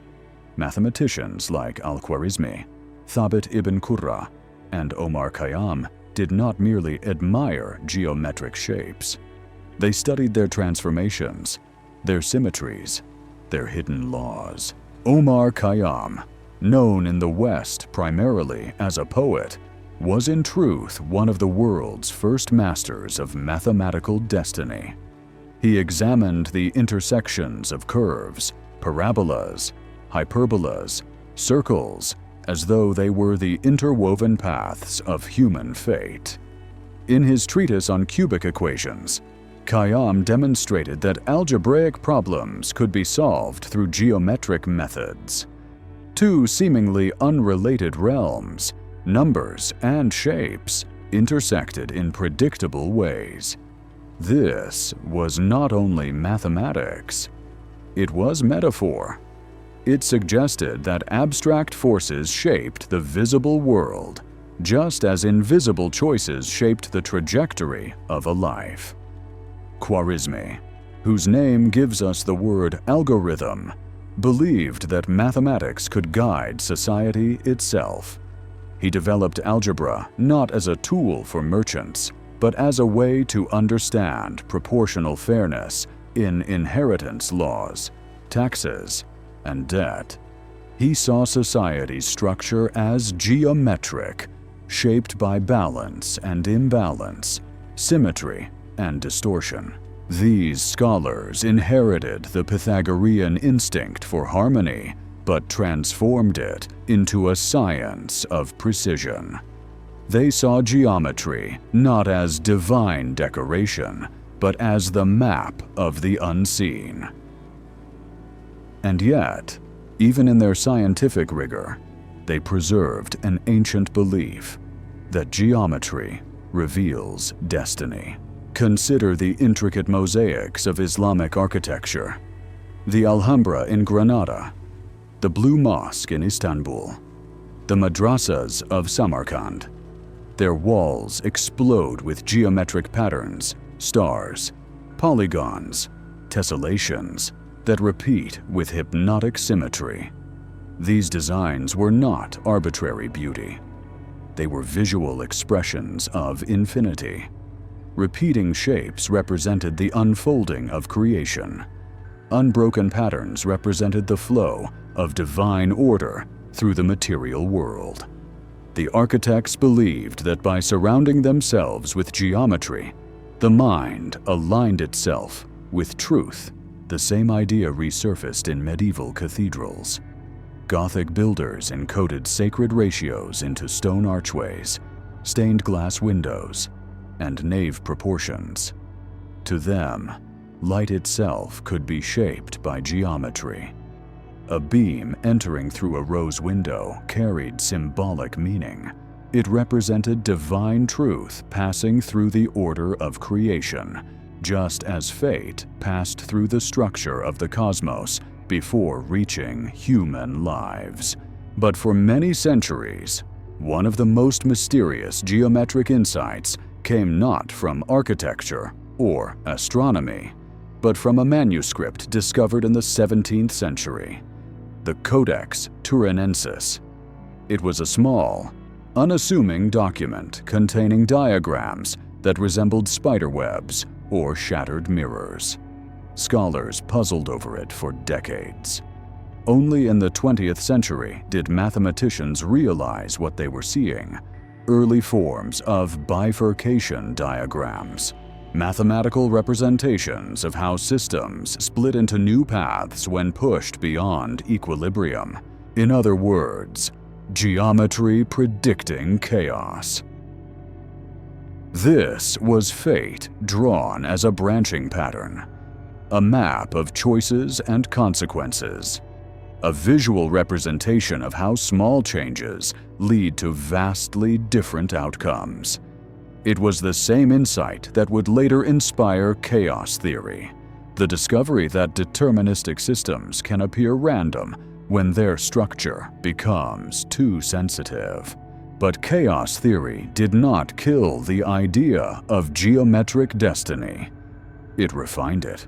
It revealed that patterns govern even disorder, that fractals, shapes that repeat at every scale, define coastlines, lightning bolts, and the distribution of galaxies.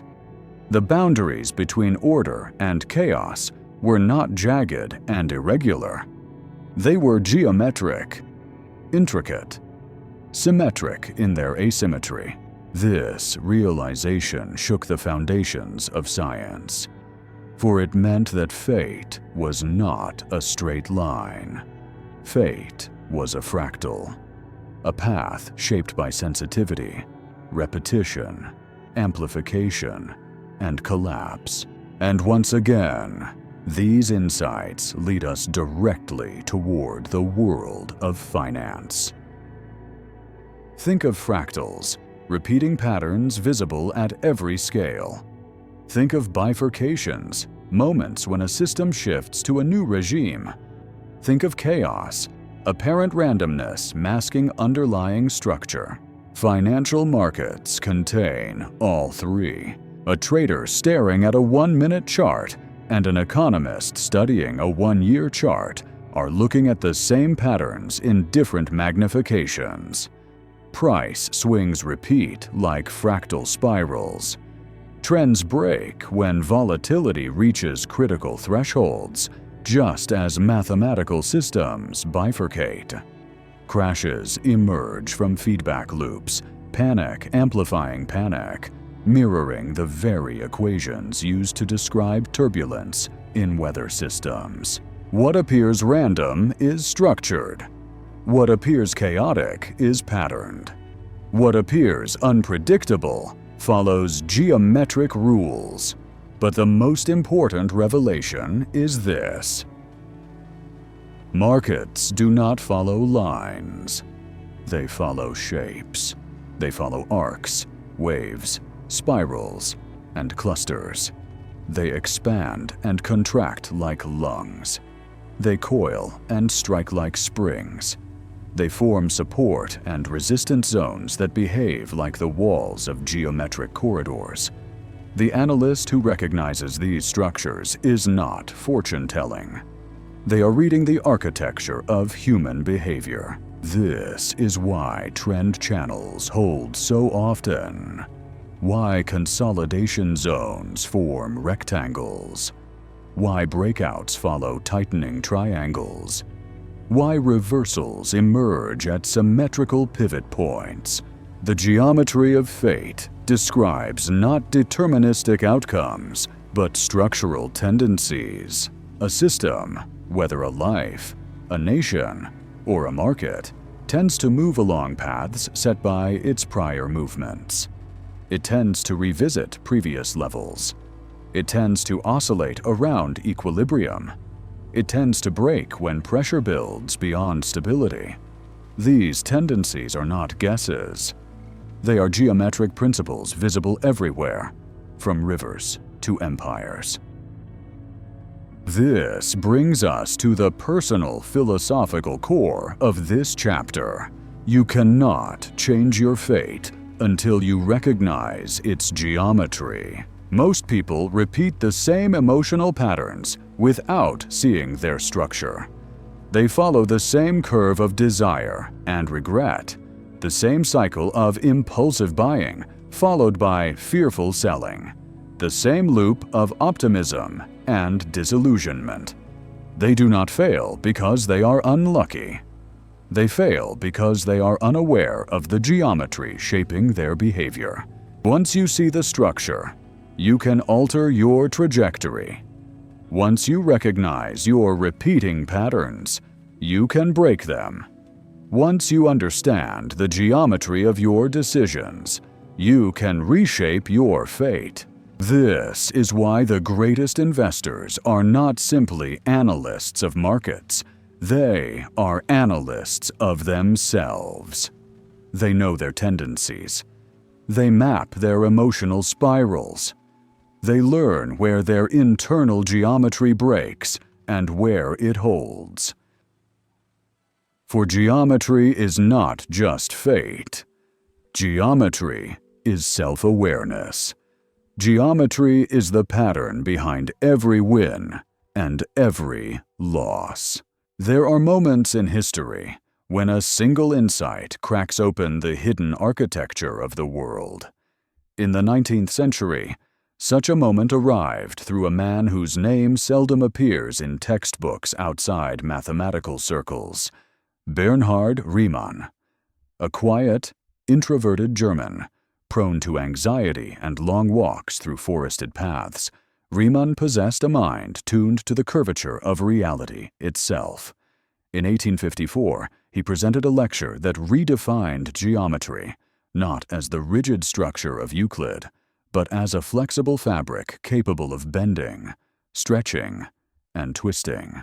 He proposed that space had curvature, that lines could be straight yet appear curved, that the universe itself might not be flat but shaped by hidden forces. His ideas were so far ahead of their time that even the greatest mathematicians struggled to understand them. Yet decades later, Einstein used Riemann's geometry to prove that gravity is not a force pulling objects downward. It is the curvature of space-time instructing objects how to move. Destiny, in other words, was geometry. Not a straight road, but a warped landscape where paths bend according to unseen structures. This revelation transformed physics, but its philosophical implications were even more profound. If the universe's motion followed curved geometry, then so did the trajectories of lives, societies, and markets. Straight-line forecasting, a human obsession, was an illusion. The world moves in arcs. And this brings us to the most elusive geometry of all, the geometry of human behavior.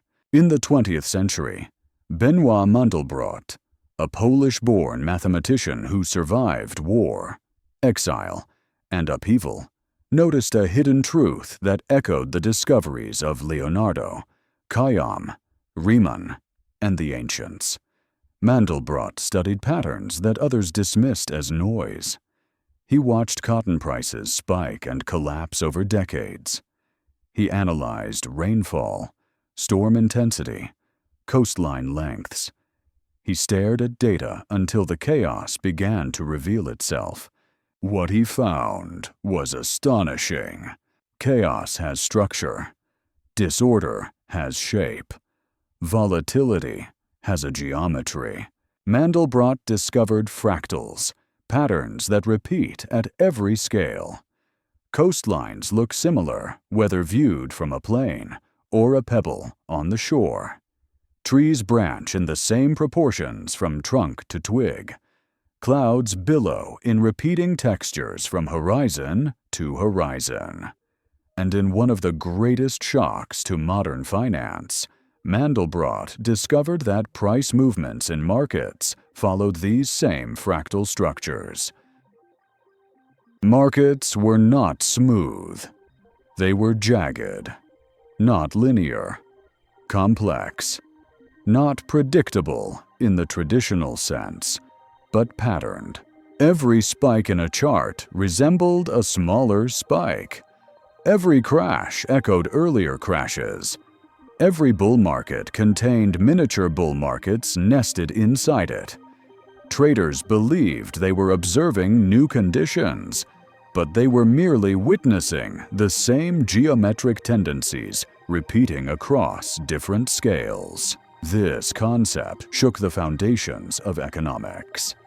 The elegant Gaussian curve, beloved by statisticians, collapsed under the weight of Mandelbrot's insights. Extreme events, massive crashes, sudden surges, black swans were not rare exceptions.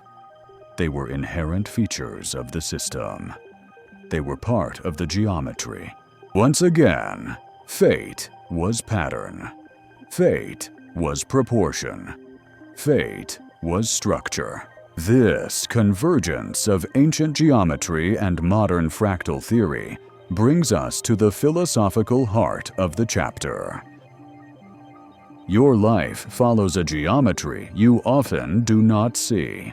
The relationships you choose, the habits you repeat, the fears you inherit, the dreams you pursue, the cycles of ambition and burnout. These things feel personal, emotional, unique. But once you map them, truly map them, you will find repeating structures. Moments when you rise, moments when you spiral, moments when you hesitate on the edge of bifurcation, moments when a small choice branches into an entirely new life. Your fate is not a fixed line.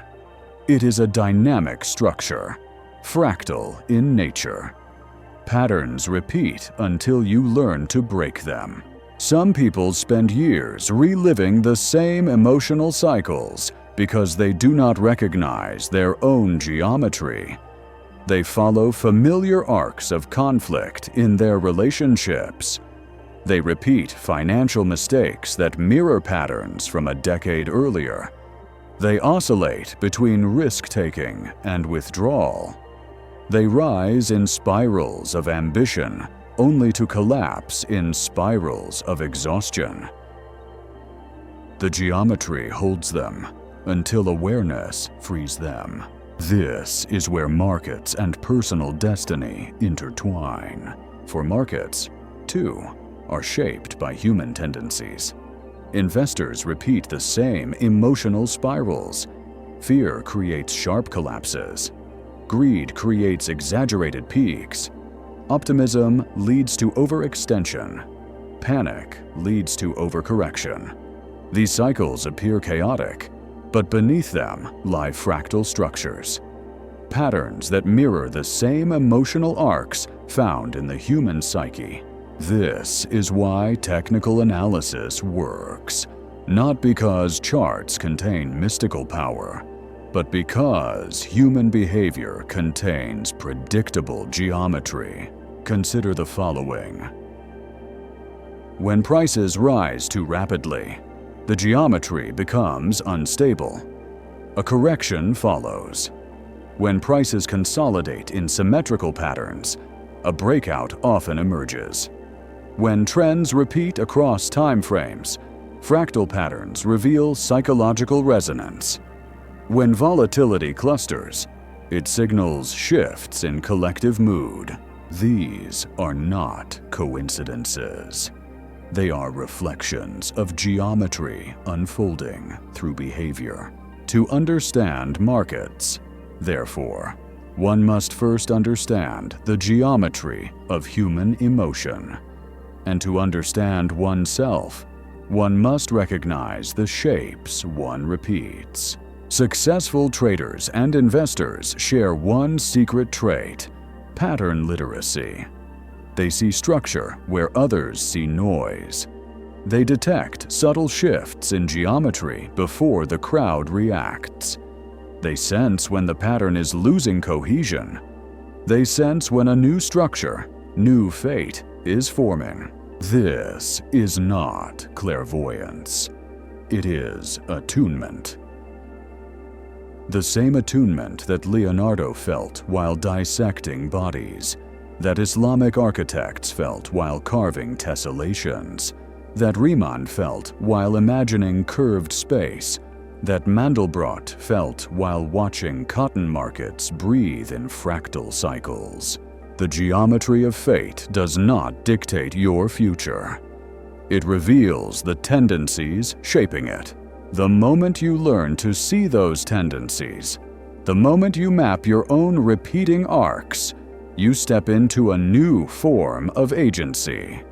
You step out of unconscious repetition and into intentional motion. You cannot control the geometry of life, but you can learn to navigate it, just as sailors navigate the curves of wind and wave, just as mathematicians navigate the curves of space, just as traders navigate the curves of price. This is the essence of this chapter. Fate is not a chain. It is a pattern, a geometry, a curve through possibility. When you recognize that geometry, truly recognize it, you begin to shape your own trajectory with clarity, discipline, and wisdom. The night the Library of Alexandria burned for the first time, no one understood what was being lost. The flames rose like a second sunrise, illuminating the harbor with an eerie glow. Ships anchored offshore watched as the fire climbed the wooden shelves inside the great complex. Scrolls, fragile cylinders of papyrus inked with the accumulated thought of centuries, curled into ash long before the first soldiers arrived. Witnesses described the sound, not as crackling fire, but as something closer to the soft rustle of wings. Knowledge dying like birds. But this is not where the story begins. To understand Alexandria's architects, we must start not with destruction, but with creation. With a quiet young man who walked through the library's colonnades long before the flames, carrying a stylus and a slate, unaware that his work would shape the intellectual architecture of the entire world. His name was Euclid. We know almost nothing about him. His birthplace is uncertain. His childhood is a blank page. His personality is preserved only through fragments, stories told by students, rivals, scholars who lived centuries later. Yet his influence is so immense that every classroom, every engineer, every architect, and every scientist carries a piece of him without knowing it.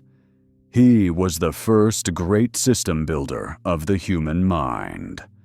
And Alexandria was the perfect cradle for his work.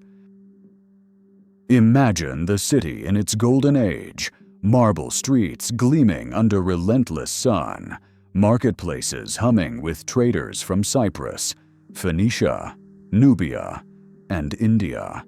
In the distance rises the Pharos, the legendary lighthouse whose flame guided ships like a star fallen to earth. And above it all, the library, a sanctuary where scholars lived, debated, wrote, and dreamed. It was here that Euclid taught a handful of young mathematicians the principles that would outlast empires. His method was unlike anything the ancient world had seen. Earlier, mathematicians wrote lists of discoveries. Euclid wrote a universe. He began with definitions: point, line, surface, so simple they felt like breath itself. Then came axioms, statements so obvious that no one dared question them. From these, he constructed a vast geometric edifice: propositions, proofs, theorems, all interconnected like the ribs of a grand cathedral. Students described Euclid not as passionate or charismatic, but as serene, almost monastic. His classroom was quiet. His explanations were spare. When a nobleman once demanded an easier way to learn geometry, Euclid replied, "There is no royal road." It was not cruelty. It was truth. Knowledge, he believed, must be earned. At night, scholars wandered the library's gardens beneath oil lamps suspended from bronze hooks. They discussed astronomy, medicine, poetry, engineering. And though Euclid rarely joined these debates, his influence permeated every conversation. His Elements, 13 volumes of pure logic, became the foundation upon which others built their own work. But perhaps the most striking figure to walk the library's halls after Euclid was a woman, Hypatia. Her presence was a shock to her contemporaries, a woman lecturing on mathematics, philosophy, and astronomy with such command that students from across the Mediterranean traveled to study with her. She stood in the lecture hall wearing a simple white robe, her hair bound tightly, her voice calm but unyielding. She spoke of conic sections, of the movement of planets, of geometric proportions that governed harmony in the cosmos. And she carried herself with a dignity so intense that even hardened politicians lowered their gaze in her presence. Hypatia inherited the mantle Euclid had left behind, but she added to it something rare: moral fearlessness. In an age when politics and religion churned violently, she remained devoted to intellectual purity. Her home became a haven where thinkers gathered without fear of creed or faction. Mathematics, for her, was not merely study. It was a sanctuary from ignorance. Yet sanctuaries are fragile. The power struggles in Alexandria grew vicious. Factions of zealots viewed Hypatia's influence as a threat. Her brilliance, her independence, her refusal to bow to political leaders, these became fuel for resentment. One spring morning, as she traveled by chariot through the city, a mob intercepted her. They dragged her into a church. What followed is one of the darkest episodes in the history of knowledge. She was stripped, murdered, and burned. Her death did not destroy Euclid's legacy, but it marked the moment the guardians of knowledge learned a devastating truth. Knowledge survives only if it is transmitted, not stored, not hidden, not locked behind doors. Transmitted. Because the library itself would burn more than once. Its scrolls would turn to dust. Its scholars would flee. The brilliance once contained in stone walls would scatter like seeds across continents. And yet, the pattern endured. Euclid's ideas traveled to Rome, to Byzantium, to Baghdad, to Florence, to Oxford. They slept through dark centuries and awakened in the Renaissance. They shaped the minds of Galileo, Descartes, and Newton. They became the backbone of engineering, architecture, physics, navigation, and modern logic. Why? Because knowledge, unlike stone, does not die when its house falls. It survives only through transmission, through copying, sharing, teaching, repeating, through the hands and minds of those who carry it forward. And this philosophical truth leads us directly to finance. Compounding, the greatest force in investing, is nothing more than knowledge in transmission. Wealth grows not by hoarding, but by circulating. Ideas grow not by hiding, but by sharing. A portfolio thrives not when locked in rigidity, but when consistently reinvested. The same principle that preserved Euclid's works preserves financial growth. Transmission is survival. Reinvestment is expansion. Compounding is continuity. Knowledge multiplies. Capital multiplies. Patterns multiply. Alexandria's architects, Euclid, Hypatia, the unnamed scribes who copied scrolls late into the night, understood this instinctively. They preserved knowledge by passing it on. And the world's wealthiest minds follow the same rule.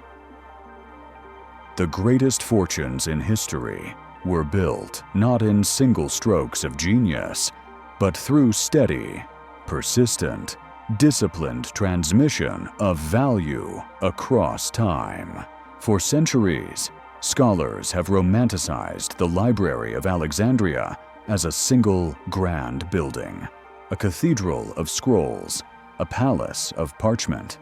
But the truth is more intricate. The library was not one structure. It was an ecosystem: lecture halls, gardens, scriptoriums, observatories, courtyards lined with bronze statues of poets and astronomers. It was a living organism, constantly fed by travelers, merchants, scholars, and envoys who arrived from distant realms carrying fragments of knowledge like pollen on the wind. The heart of this organism was the Mouseion, the temple of the Muses. It was here that mathematicians like Eratosthenes calculated the circumference of the Earth with astonishing precision, measuring shadows in wells at noon. Here that Herophilus dissected the human body to map the circulatory system. Here that Callimachus compiled the first comprehensive library catalog, listing hundreds of thousands of scrolls. And it was here, in quiet stone chambers, that scribes labored through the long hours of the night, copying ancient works that might otherwise have vanished forever. Among these scribes was a man whose story is rarely told. His name was Aristarchus of Alexandria, a descendant of an astronomer, but a scribe by trade. He was neither philosopher nor mathematician. He possessed no brilliance of his own. Yet his steady hands and disciplined eye made him invaluable. He copied manuscripts with such accuracy that later scholars sought versions he had transcribed. And like many scribes in the library, he learned not by studying theory, but by repetition. Thousands of pages passed through his hands: diagrams, proofs, ratios, texts on mechanics, geography, harmonics. Aristarchus understood something quietly profound. Copying is learning. One evening, while transcribing a geometric treatise attributed to Theaetetus, he noticed that several propositions relied on diagrams that repeated across chapters. The same triangle, the same proportion, the same logic expressed with slight variations. He realized that the author was not merely teaching geometry. He was teaching a way of thinking, a mental architecture that allowed complex ideas to be assembled from simple components. Every proof was a brick. Every definition a foundation. The text was not simply information. It was structure. This insight changed him. He began copying with intention, tracing each line slowly, absorbing not only the form, but the reasoning behind it. In the dim, lamplit chamber, surrounded by rows of scrolls stacked in clay jars, Aristarchus experienced a revelation that echoed the philosophy of Euclid. Knowledge grows not in leaps, but in layers. Meanwhile, beyond the library walls, Alexandria pulsed with ambition. Merchants navigated the crowded markets near the harbor. Philosophers argued in shaded courtyards. Soldiers marched across stone bridges. The city was a nexus where Greek, Egyptian, Persian, Jewish, and Roman cultures intertwined. Anyone seeking influence, general, priest, or politician, inevitably brushed against the scholarly community inside the library. And this created tension. Knowledge, especially organized knowledge, grants power. Rome understood this. Julius Caesar, during his Alexandrian campaign, ordered the seizure of ships containing scrolls destined for the library. Plutarch later wrote that a fire, whether accidental or deliberate, spread from the docks to nearby storehouses, consuming scrolls stacked for transport. Some argue this was the first great loss of the library. Others believe the main halls survived.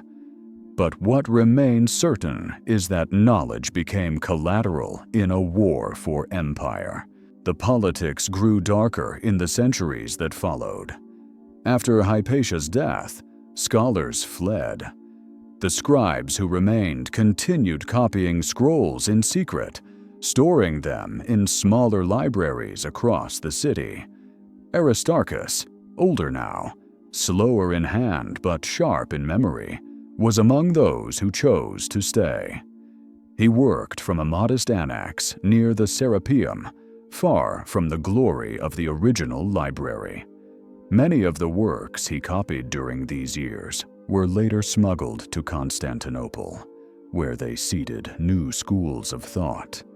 He did not know it then, but his work would influence students he would never meet, in cities he would never see. One winter night, as he transcribed a commentary on Euclid's Elements, he paused to warm his hands near a brazier. A younger scribe approached him with a question. Why did he persist in copying texts most people had forgotten? Why waste years on words that might burn tomorrow? Aristarchus answered without looking up. Because as long as one mind receives what another mind discovered, nothing is lost. The young scribe frowned. But what if all the scrolls burn? What if the city falls? Aristarchus dipped his stylus in ink and replied with a calm that startled the boy. Then we become the scrolls. This sentence, simple, quiet, almost monastic, captures the essence of Alexandria's intellectual legacy. Knowledge survives not because it is stored, but because it is transmitted. It survives because people carry it, because they retell it, because they practice it, because they embody it. And here, the philosophical thread tightens. Transmission is the engine of continuity. Ideas that move survive. Ideas that stagnate perish. Geometry is preserved because it is taught. Astronomy is preserved because it is measured. Music is preserved because it is played. Wisdom is preserved because it is lived. And when we turn to finance, the parallel becomes unmistakable. Compounding is the financial form of transmission. Every reinvested dividend is knowledge passed forward. Every consistent contribution is a scroll copied into a new generation. Every disciplined choice is the architecture of wealth, taking shape brick by brick. This is where the financial meaning of Alexandria becomes luminous. Most people misunderstand wealth. They imagine it as an accumulation of money, a pile of coins, a hoard of notes, a bank account that swells. But true wealth is architectural. It is the structure built from repeated actions. It is an edifice of discipline. It is the product of transmission, skill to effort, effort to value, value to capital, capital to more capital. The scribes of Alexandria copied scrolls. Investors copy decisions.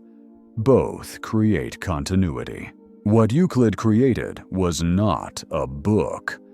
It was a system. What Hypatia defended was not a building. It was a method. What Aristarchus preserved was not parchment. It was a lineage. So too with wealth. You protect it by practicing structure. You preserve it by transmitting discipline. You grow it by repeating the architecture across time. Knowledge compounds. Wealth compounds. Patterns compound. And only those who understand this transmission, this quiet, patient, relentless continuity, find stability in a world where everything else burns. In the final years before its disappearance from history, the Library of Alexandria no longer resembled the luminous institution it once had been. Gone were the crowds of philosophers debating under colonnades. Gone were the royal endowments that had once filled its shelves with manuscripts from every port in the Mediterranean. The grand halls had quieted. The scribes worked behind shuttered doors. Scholars whispered of instability in the city, of pressure from Rome, of priests vying for dominance, of governors who viewed mathematics and astronomy as threats rather than treasures. Yet in that quiet, something else was happening, something far more important. The knowledge of centuries was leaving the building, not through theft or fire, but through minds.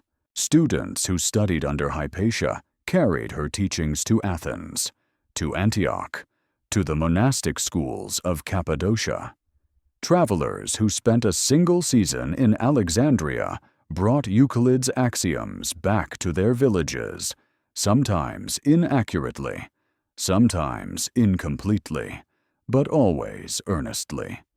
Merchants who had once treated geometry as an intellectual curiosity now used it to measure cargo, calculate profit margins, navigate new sea routes. The library was thinning, but the world was thickening with its ideas. And among the last generation of Alexandrian mathematicians was a man named Isidore, a scholar who lived through the city's final convulsions. His writings survive only in fragments, but one detail appears again and again in historical commentaries. Isidore was obsessed with the concept of continuance. He believed that every idea, every discipline, every scientific structure needed a chain of minds extending into the future. Knowledge, he wrote in one surviving letter, is like a lantern passed from hand to hand. The light is not the same flame each time, yet the illumination continues. In his later years, as Alexandria grew more precarious, Isidore spent less time in the lecture halls and more time in the small annexes and private homes where young scholars still dared to gather. He taught them geometry with a gentleness that contrasted the tension in the streets. He urged them not to memorize the elements mechanically, but to understand its architecture, how each proposition supported the next, how the entire structure rested on the clarity of its definitions. He reminded them that Euclid had built something that was not tied to a place, a king, or a city. It was tied to thought itself. It is said that during the final assault on the remaining library annex, as stone fragments littered the floor and scroll jars were overturned, Isidore did not attempt to save manuscripts. He gathered his students into a side chamber and said only this: "What survives is what you remember." History does not record whether they fled or perished. It does not say how many survived or where they went. But it does record that Euclid's Elements, the work Isidore had devoted his life to transmitting, continued to spread across empires long after Alexandria fell. Caravans carried it east to Damascus and Baghdad. Sailors carried it west to Sicily and Spain. Centuries later, monks in Ireland copied it into Latin. By the Renaissance, it had become the backbone of every educated mind in Europe. Isidore understood something that few people ever realize, something so fundamental that it becomes invisible. Structures outlive buildings. Patterns outlive institutions. Systems outlive civilizations. What is transmitted, truly transmitted, never dies. This truth, born from Alexandria's final breath, forms the philosophical pillar of this chapter. Knowledge is continuity. Continuity is power. Power is structure carried through time. And if we shift our gaze from the ancient world to the modern financial landscape, we find the same principle animating the greatest wealth ever accumulated. Those who succeed financially do not rely on sudden fortune. They do not depend on spectacular events. They do not build wealth through irregular bursts of effort.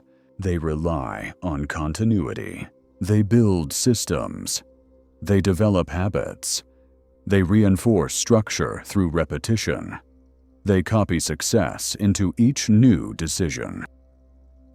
The investor who consistently reinvests, even in small amounts, transmits value through time. The entrepreneur who improves 1% each week compounds skill into mastery. The saver who allocates the same proportion of income every month builds a geometric foundation for prosperity. In this way, modern wealth mirrors the fate of the library. A single investment decision is a scroll. A single year of discipline is a shelf.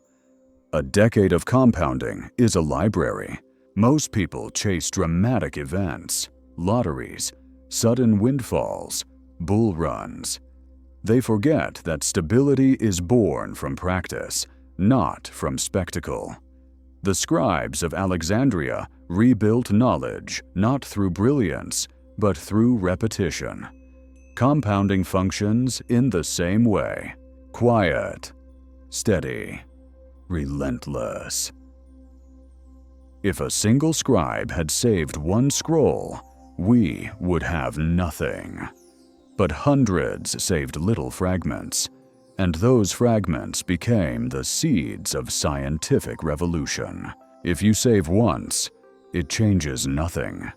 If you invest once, it changes nothing. If you improve once, it changes nothing. But if you repeat it, patiently, faithfully, You build a structure no fire can destroy. The philosophy of Alexandria teaches us that wealth is not accumulation. It is transmission. It is the ability to carry structure across time.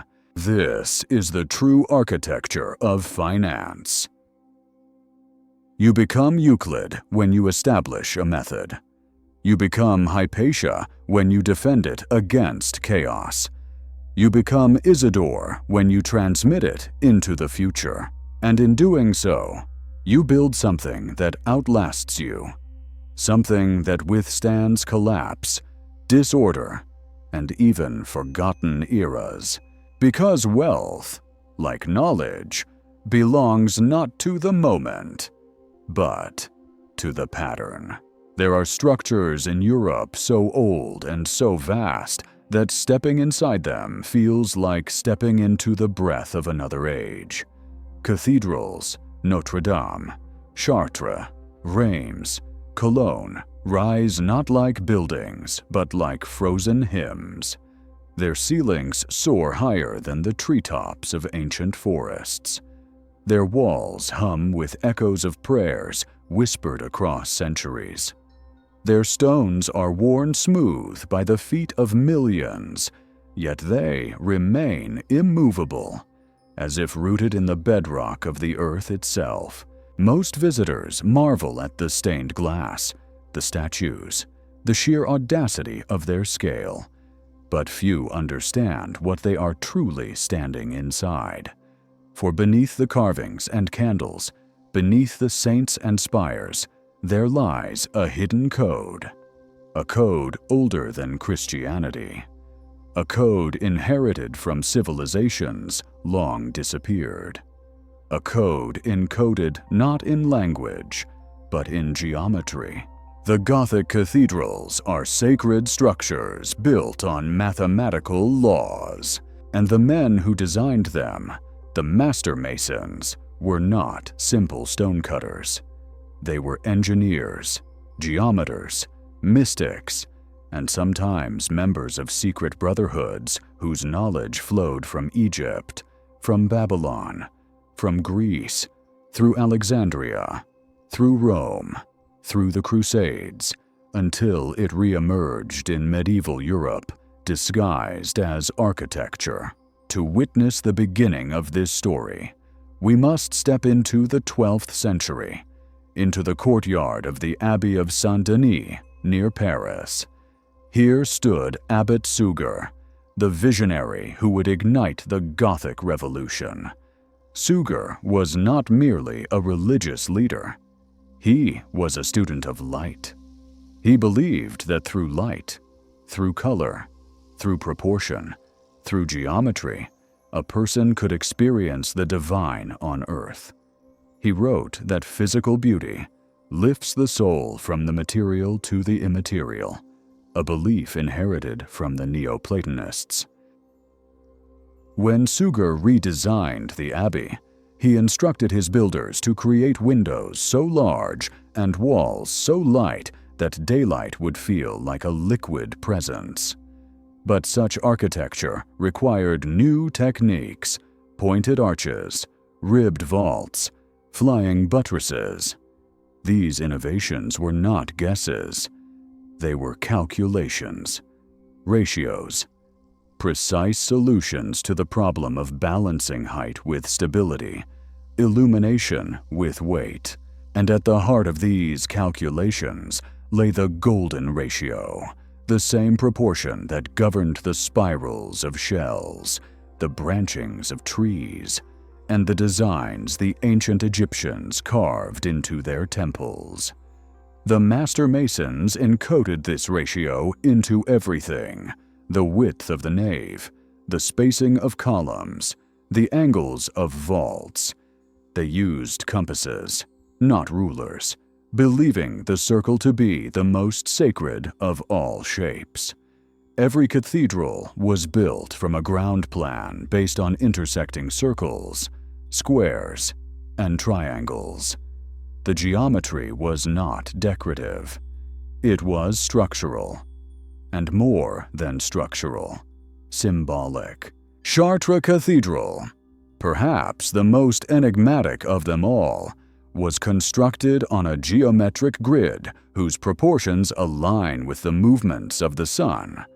Its labyrinth, carved into the stone floor, matches precise astronomical cycles.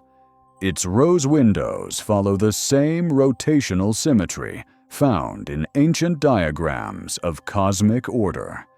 Even its location, chosen atop a site once dedicated to a pre-Christian goddess, reflects a continuity of sacred mathematics stretching across civilizations. The masons who built Chartres left no signatures. Their names remain unknown, as if they intended the cathedral itself to be their identity. But we know something about them through the marks they left, small symbols etched into stones that identified the work of specific guilds.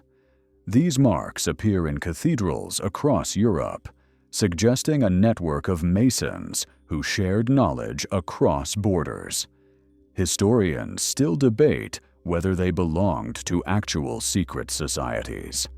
Yet the consistency of their geometries, the precision of their ratios, and the transmission of their methods across generations reveal something undeniable. They possessed knowledge that was not common. They guarded it. They passed it on quietly, and they embedded it in stone. Why did they hide geometry in architecture? Why not teach it openly? Because in the medieval world, knowledge was power, and power invited persecution.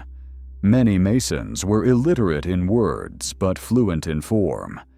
They carried their principles not in books, but in diagrams. They met in lodges, shared techniques through symbols, and initiated apprentices into a lineage of geometric thinking that blended craft with philosophy. And the greatest secret they preserved was this: invisible structures create visible strength. A cathedral stands for centuries because of internal geometry the eye cannot see. Arches hold because triangles distribute weight. Walls rise because the ratios direct force downward. Light fills the nave because proportions guide its flow. The beauty is visible. The structure is hidden. The hidden makes the visible possible. This brings us to the philosophical heart of this chapter. Everything that endures is built on invisible scaffolding, not just cathedrals, lives, relationships, habits, civilizations, and yes, financial success. The Masons understood that what the world sees is the final expression. But what the world does not see, what lies beneath, is what grants a structure its longevity. Most people try to build visible success without constructing the invisible foundation. They chase outcomes without building systems. They seek results without forming discipline. They desire freedom without structure. This is why their efforts collapse like poorly built walls. The Gothic Masons did the opposite. They built systems first. Stone came later.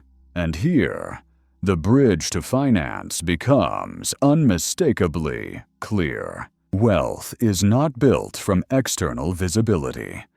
It is built from internal structure, asset allocation, cash flow management, liquidity buffers, risk corridors, saving frameworks, rule-based investing, habitual reinvestment, redundancy, resilience.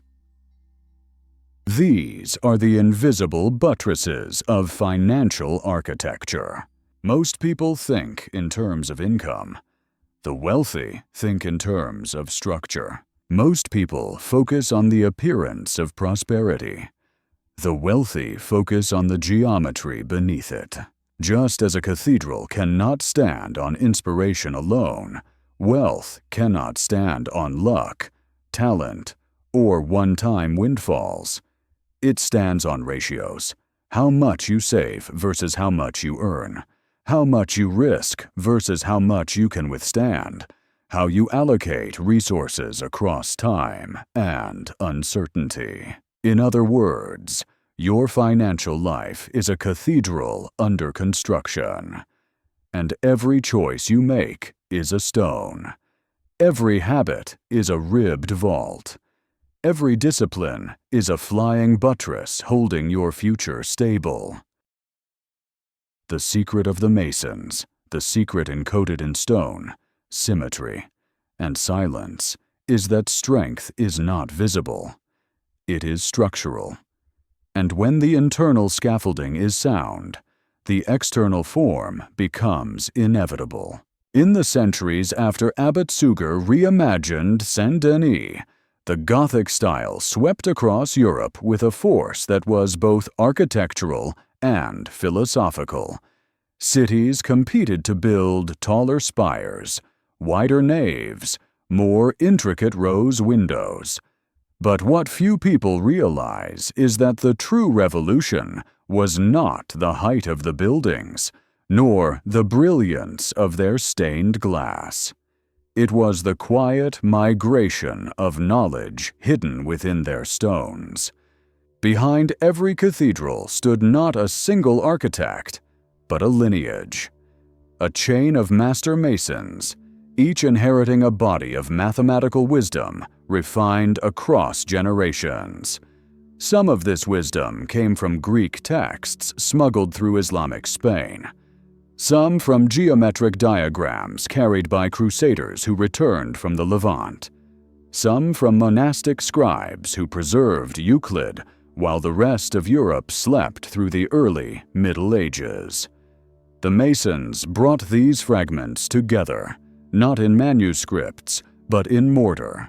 One such Mason, whose traces we can follow only through the signs he carved into stones, worked on multiple cathedrals across France in the 13th century.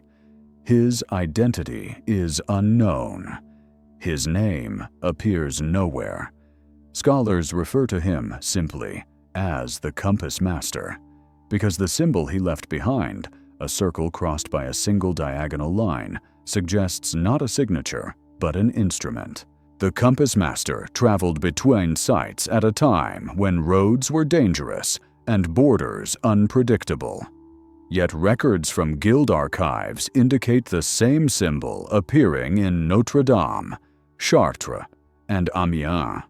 This suggests something extraordinary. Certain Masons belonged to highly specialized itinerant guilds, trusted with the most advanced geometric tasks of construction. They were mathematicians disguised as craftsmen. The Compass Master's role was not to carve stone or raise scaffolding. His job was to design the ground plans, the invisible geometry upon which everything else depended. A misplaced line could doom a cathedral. A miscalculated angle could collapse a vault. A flawed ratio could unbalance the entire structure. The accuracy of his compass determined the endurance of centuries. And yet, he worked in silence. No fanfare, no credit, no legacy, but the stones themselves. There is a story, half legend, half historical rumor, of a winter night in Amiens when a novice mason approached him in desperation. The young man had been assigned to draw a complex pattern of intersecting ribs for the new choir vault. He lacked the mathematical grounding to calculate the curvature.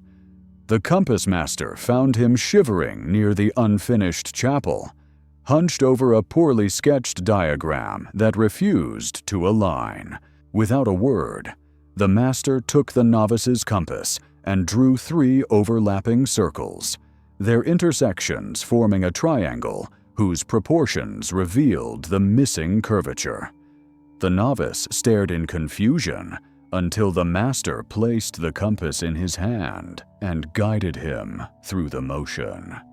When the novice traced the pattern himself, the lines snapped into harmony like a chord resolving. The master said only one sentence before disappearing into the darkness. "Geometry is patience." This phrase echoed through the guild for years, passed from apprentice to apprentice, never written, never codified. It expressed a truth the Masons lived by. Precision is not born from brilliance, but from calm repetition, from deliberate refinement, from the humility to try again and again until the pattern reveals itself. This quiet discipline shaped every cathedral. Consider the labyrinth at Chartres, carved into the stone floor of the nave. Medieval pilgrims walked it slowly, tracing its spirals as a form of meditation. But the labyrinth was not merely spiritual. It reflected astronomical cycles, the lunar months encoded in the petals, the solar year expressed in the turns, the geometry of seasons embedded in the pathway. To walk the labyrinth was to walk time itself, or consider the rose windows. Their radial symmetry mirrors not only sacred symbolism, but mathematical harmony. Many of them follow the same proportions found in the flower of life at Abydos, in Islamic mosaics, in Leonardo's sketches. They are cosmograms, maps of the universe rendered in colored glass. Inside Notre Dame, trace your eyes upward along the ribs of the nave. They converge toward a single point, then diverge again, forming a web of structural tension that seems almost alive. The Masons chose these angles deliberately. The cathedral's stability depends not on mass, but on the distribution of force along geometric lines. The same principle applies to personal life and financial life. Strength does not come from weight. It comes from the distribution of effort. Consider this not architecturally, but philosophically. A person may believe they stand on solid ground because they work hard, because they earn well, because others see them as stable. But if their time is unbalanced, if their debts pull too heavily on one side, if their habits rest on emotional strain rather than discipline, then their life is a Gothic vault without a buttress. It may rise impressively for a moment, but eventually it collapses under its own weight. The Masons knew that no wall, no matter how beautiful, can stand without support. They built flying buttresses not because they liked the aesthetic, but because they understood that freedom requires external structure. Strength requires support. Height requires balance. This is where financial architecture merges directly with cathedral architecture. Most people attempt to build wealth vertically, saving aggressively one year, investing aggressively the next, gambling when they feel optimistic, retreating when they feel afraid. Their financial cathedral rises unevenly, supported by bursts of effort rather than consistent structure. Wealth built in this way collapses like a vault with misaligned ribs. True wealth requires the geometry of stability, invisible supports, quiet discipline, ratios that hold. A cathedral stands because its weight is distributed, its supports are placed with intention, its structure is layered, not rushed. Its pressures are anticipated, not ignored. A person's financial life stands for the same reasons. Without liquidity buffers, your flying buttresses, pressure crushes you. Without diversified assets, your ribbed vaults, your structure warps. Without consistent saving, your measured stonework, the geometry cracks. Without emotional discipline, your quiet interior scaffolding, the architecture becomes fragile. The masons never built upward without first building outward. And they never built outward without first marking the geometric plan. Every line mattered. Every angle mattered. Every decision left a consequence written in stone. Your financial life is no different. Your decisions accumulate. Your ratios define your outcomes. Your invisible commitments shape your visible prosperity. The compass master used to say that no one builds a cathedral. They build a stone, then another, and the cathedral builds itself. So it is with wealth. You do not build wealth directly. You build habits, systems, structures, and wealth emerges as the cathedral that rises from them. This is the code hidden in the Gothic cathedrals.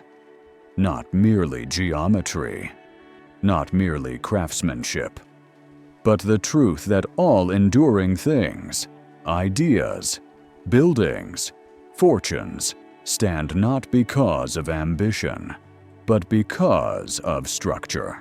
That does not feel natural. It feels orchestrated, as though the sun itself waits for the precise instant when its rays will strike the colored glass and explode across the stone floor in patterns older than scripture.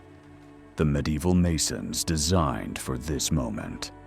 They aligned windows with astronomical events, with solstices, with equinoxes, with the subtle arc of the sun as it traveled through the sky. They treated light the way a composer treats sound, guiding it, bending it, shaping it into revelation. This mastery of light reveals the final and most profound secret of Gothic architecture.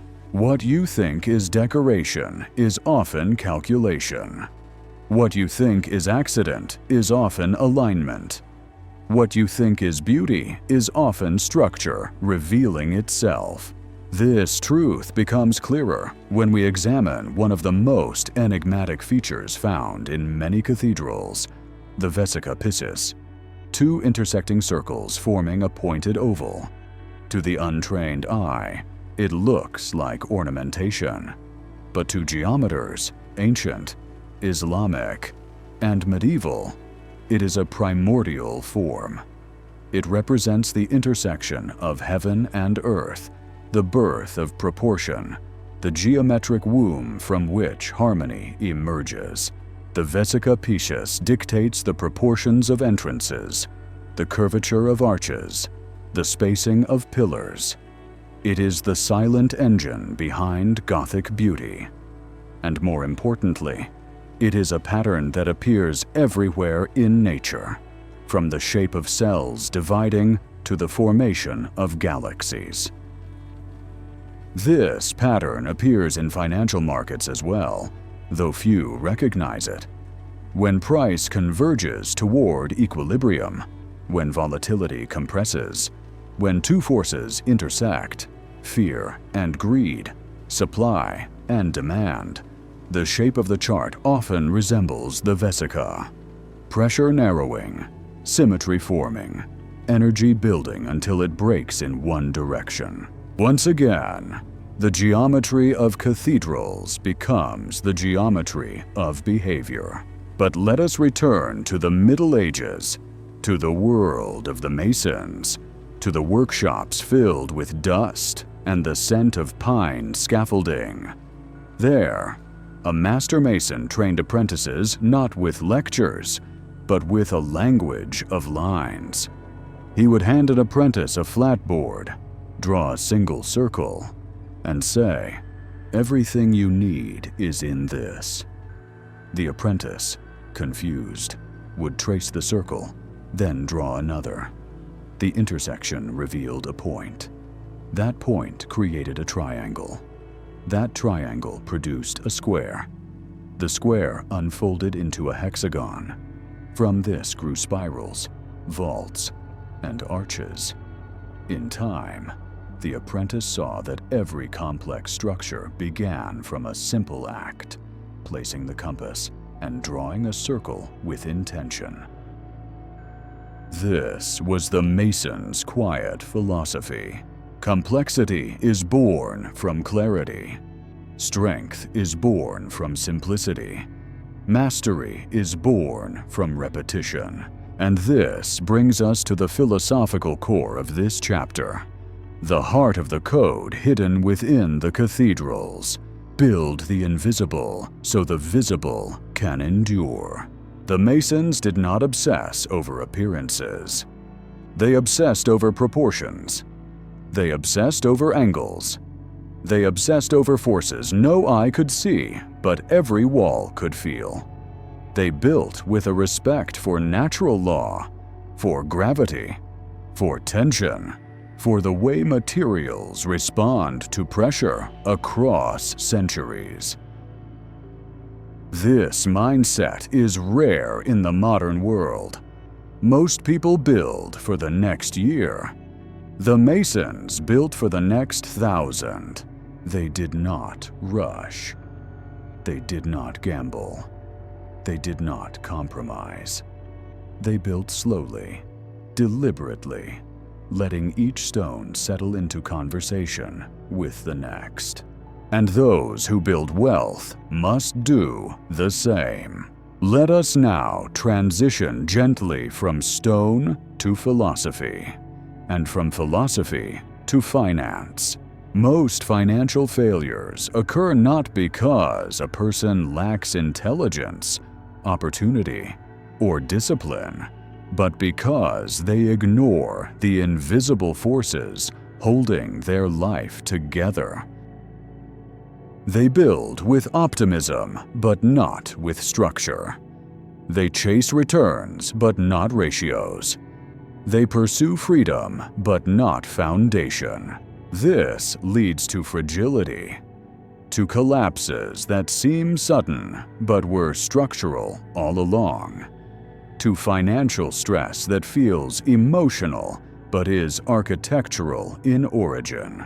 The lessons of the Gothic Masons reveal 3 financial truths. The foundation determines the height. A person who does not control spending, set buffers, or manage risk cannot grow wealth sustainably.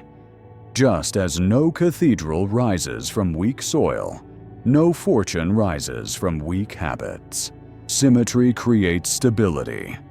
Diversification, balanced allocation, and proportional risk prevent emotional collapse.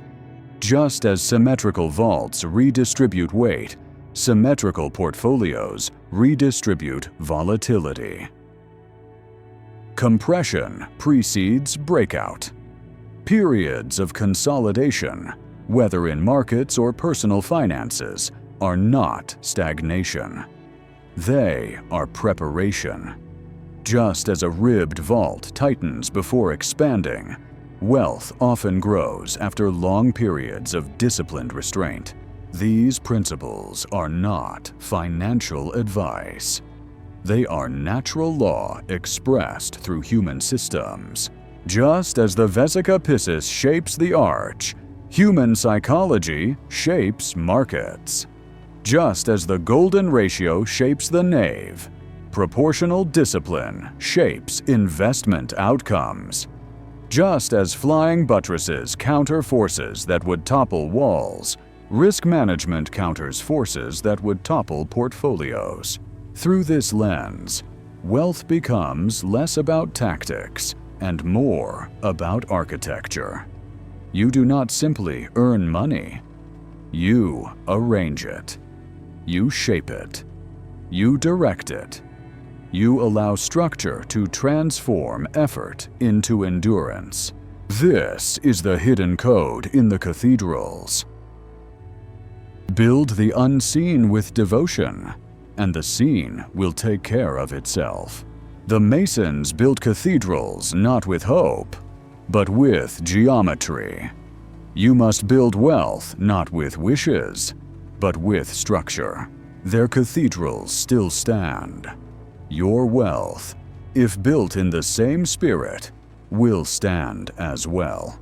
Long before skyscrapers pierced the sky, before satellites traced invisible grids across the earth, before clocks synchronized the world into seconds and hours, there were men who trusted their lives to the quiet swing of a needle. They were the Navigators.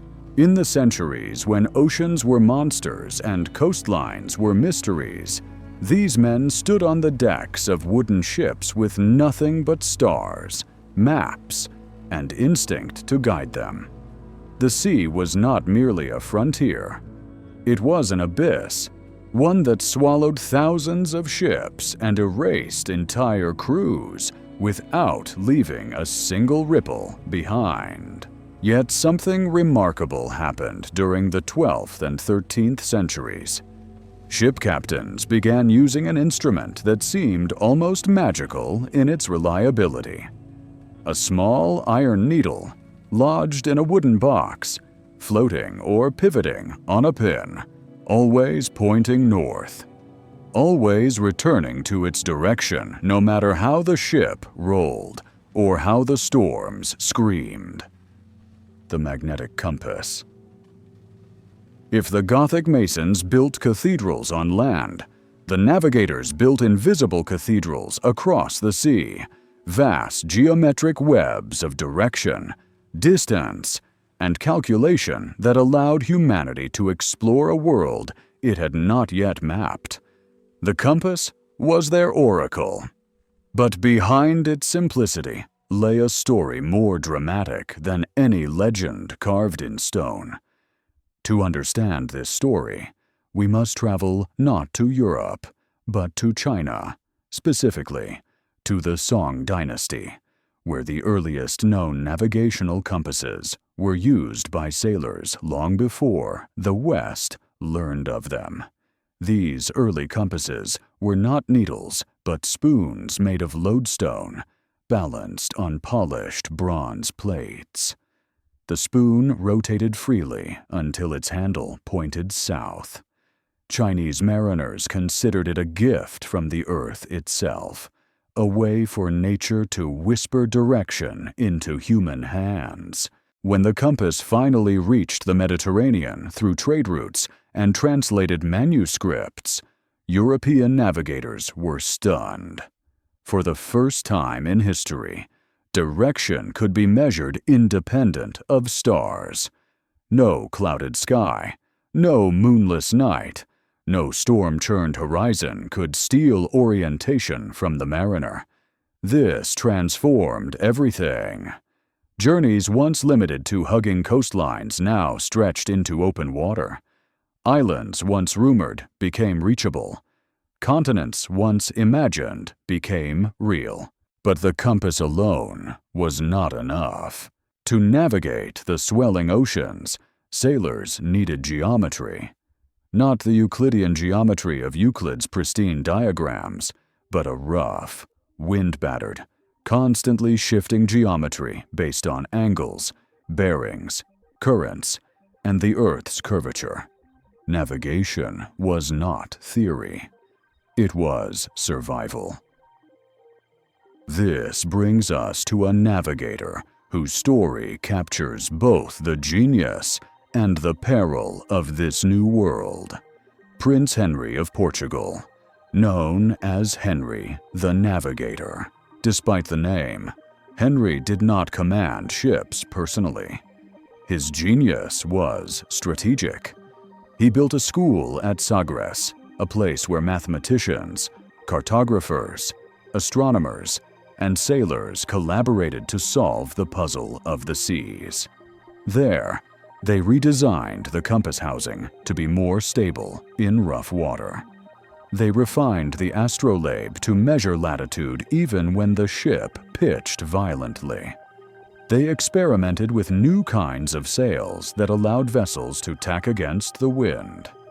And they studied the geometry of coastlines, currents, and winds until patterns emerged, patterns that would unlock the Atlantic.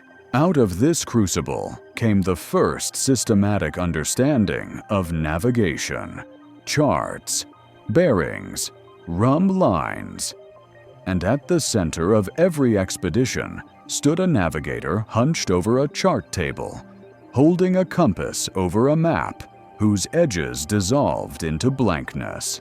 The most remarkable of these navigators was Vasco da Gama. In 1497, da Gama set out to reach India by circling Africa's southern cape, a feat no European had accomplished. For months, his fleet sailed into the unknown. Supplies ran low. Sickness spread. The wind abandoned them. But da Gama possessed something his predecessors did not: a disciplined relationship with uncertainty. Every day, he recorded the ship's heading, speed, and drift. He compared yesterday's assumptions with today's observations. He adjusted. He recalibrated. He corrected his course with humility. When storms threw him off bearing, he did not panic. He measured again. When currents dragged the fleet toward danger, he accepted the error and modified his estimates. This discipline saved his life.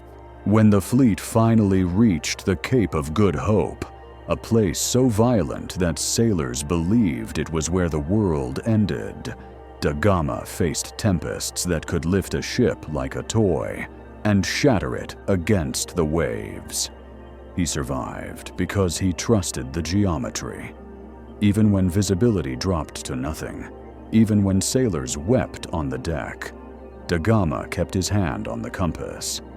He knew that orientation would save them when emotion could not.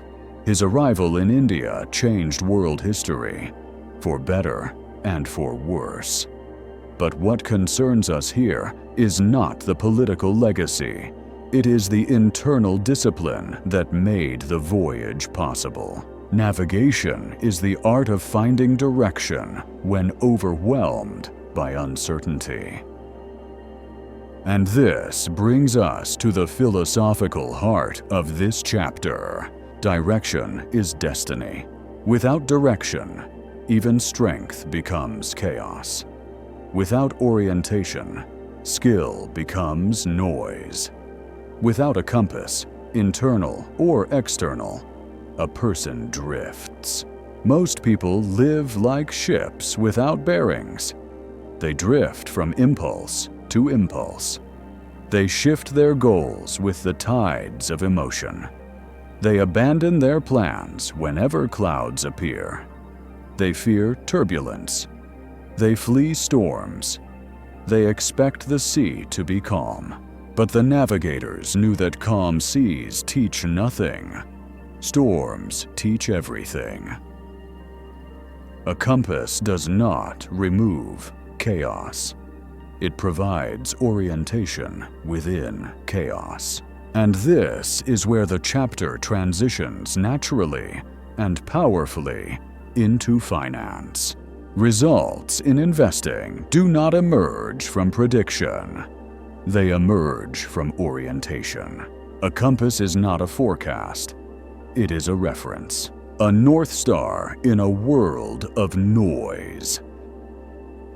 The compass of the financial world is built on a few core principles. Know your direction, not your dream, not your fantasy, your direction. Wealth preservation, long-term growth, financial independence, stability. Measure your drift. Emotions push you sideways. News pulls you backward. Greed drags you too far forward. Fear pushes you off course. A skilled investor recalibrates constantly, correct without shame. Da Gama survived because he corrected his errors daily. Investors survive because they adjust position sizes, rebalance portfolios, and acknowledge mistakes early. Trust your orientation, not the waves. The sea will lie to you. Emotion will lie to you. Crowds will lie to you. Your compass will not. These truths transform investing from desperation into navigation, from gambling into geometry, from chaos into direction. The most successful investors do not predict the future. They maintain orientation through it. A storm can destroy a ship, but never a compass. A recession can destroy a portfolio, but never the principles that rebuild it. And that is why the navigators matter, not for where they sailed, but for how. Your financial life, like their voyages, is a long crossing through unpredictable waters. You cannot control the ocean. You cannot command the wind, but you can hold the compass. And by holding it, you move, even through darkness, toward a destination shaped by discipline, not chance. When Vasco da Gama returned to Portugal, his ships battered, his crew reduced to skeletons, he was hailed as a hero.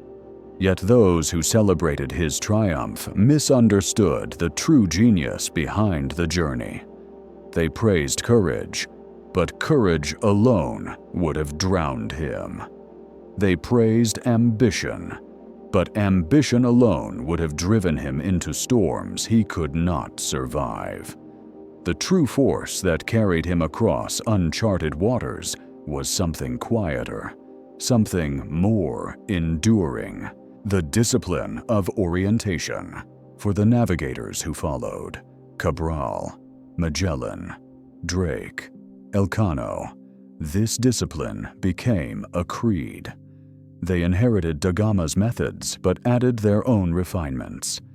They carried journals filled with bearings, dead reckoning estimates, cloud formations, bird migrations, sea temperatures, and the behavior of currents.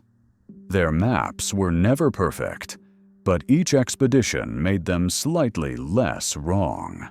This less wrong mindset is critical. Navigation is never precise.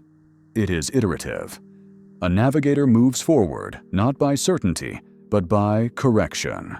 The map is updated. The route is adjusted.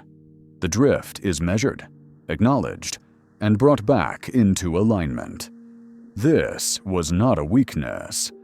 It was the essence of mastery. But perhaps the most extraordinary navigator of them all was Ferdinand Magellan. Magellan was not loved by his men. He was stern, solitary, and unyielding. But he possessed a mind deeply attuned to the geometry of the world. He believed, with a conviction bordering on obsession, that the ocean was a map no one had fully understood. The Portuguese rejected his vision, so he sailed under the Spanish banner, leading a fleet of 5 ships into waters no European had crossed. From the moment the voyage began, Magellan faced mutiny, sabotage, starvation, and storms so violent they tore sails like paper. Yet he never abandoned his bearings. When the fleet drifted too far south, he recalibrated. When tempers flared and captains questioned his direction, he tightened discipline, not out of ego, but out of necessity. When they reached the treacherous straits at the tip of South America, a place where mountains squeezed the sea into a violent corridor of whirlpools and shifting winds, Magellan faced the greatest test of all. For weeks, the fleet drifted among jagged rocks, their rudders straining against unpredictable currents. One ship deserted, another sank. Men wept, believing they would never see land again. Yet Magellan stood on deck, studying the compass as if reading the heartbeat of the earth. He refused to turn back. His orientation was fixed. Westward. Always westward. And then, one morning, after a night of eerie calm, the waters opened into a vast expanse of shimmering blue. The Pacific, the largest ocean on Earth. No European had ever seen it. Magellan's crew fell to their knees in awe. But Magellan did not kneel. He simply nodded, as though confirming something he had understood all along. Direction, held with discipline, leads to revelation. This is the philosophical spine running through every great voyage. You do not discover new worlds by force. You discover them by alignment. The Navigators' greatest virtue was not bravery or intelligence, but orientation. They carried a compass outside and inside. They knew that every external journey reflected an internal one. A man without orientation fears storms. A man with orientation uses storms. A man without direction drifts. A man with direction perseveres.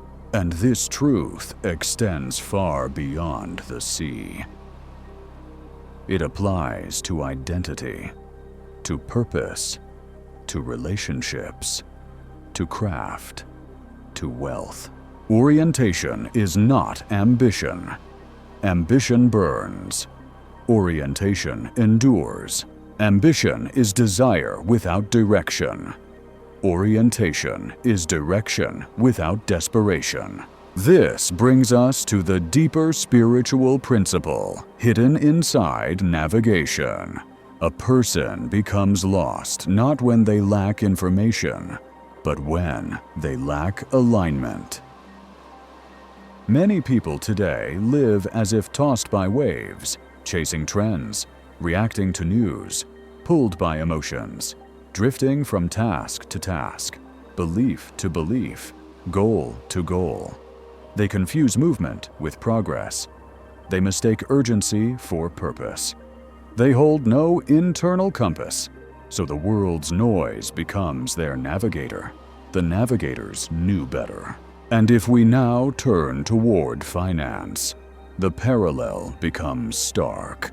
Most investors behave like ships in a storm. Panic at volatility, chase bull runs, anchor in bad positions, and change strategies with every shift in market wind. They follow emotion, not orientation. They rely on forecasts, not principles. They react instead of recalibrating. This is why they fail. Financial success requires the same skills that carried Magellan across the Pacific, maintaining a fixed direction even when conditions change. Your long-term goals must remain stable even when markets fluctuate. Measuring drift frequently, lifestyle creep, emotional spending, impulsive trades. These are invisible currents pulling you off course, correcting early. Small errors, left alone, become catastrophic. The Navigator's creed was simple: correct instantly, without shame, trusting principles over emotion. When a storm hits, emotion screams, "Turn back." The compass says, "Hold bearing." The wise investor listens to the compass. Adapting without abandoning direction. Changing tactics is not the same as changing purpose. Magellan adjusted his route, never his destination. These practices transform volatile uncertainty into navigable territory. Investing is not a voyage toward riches.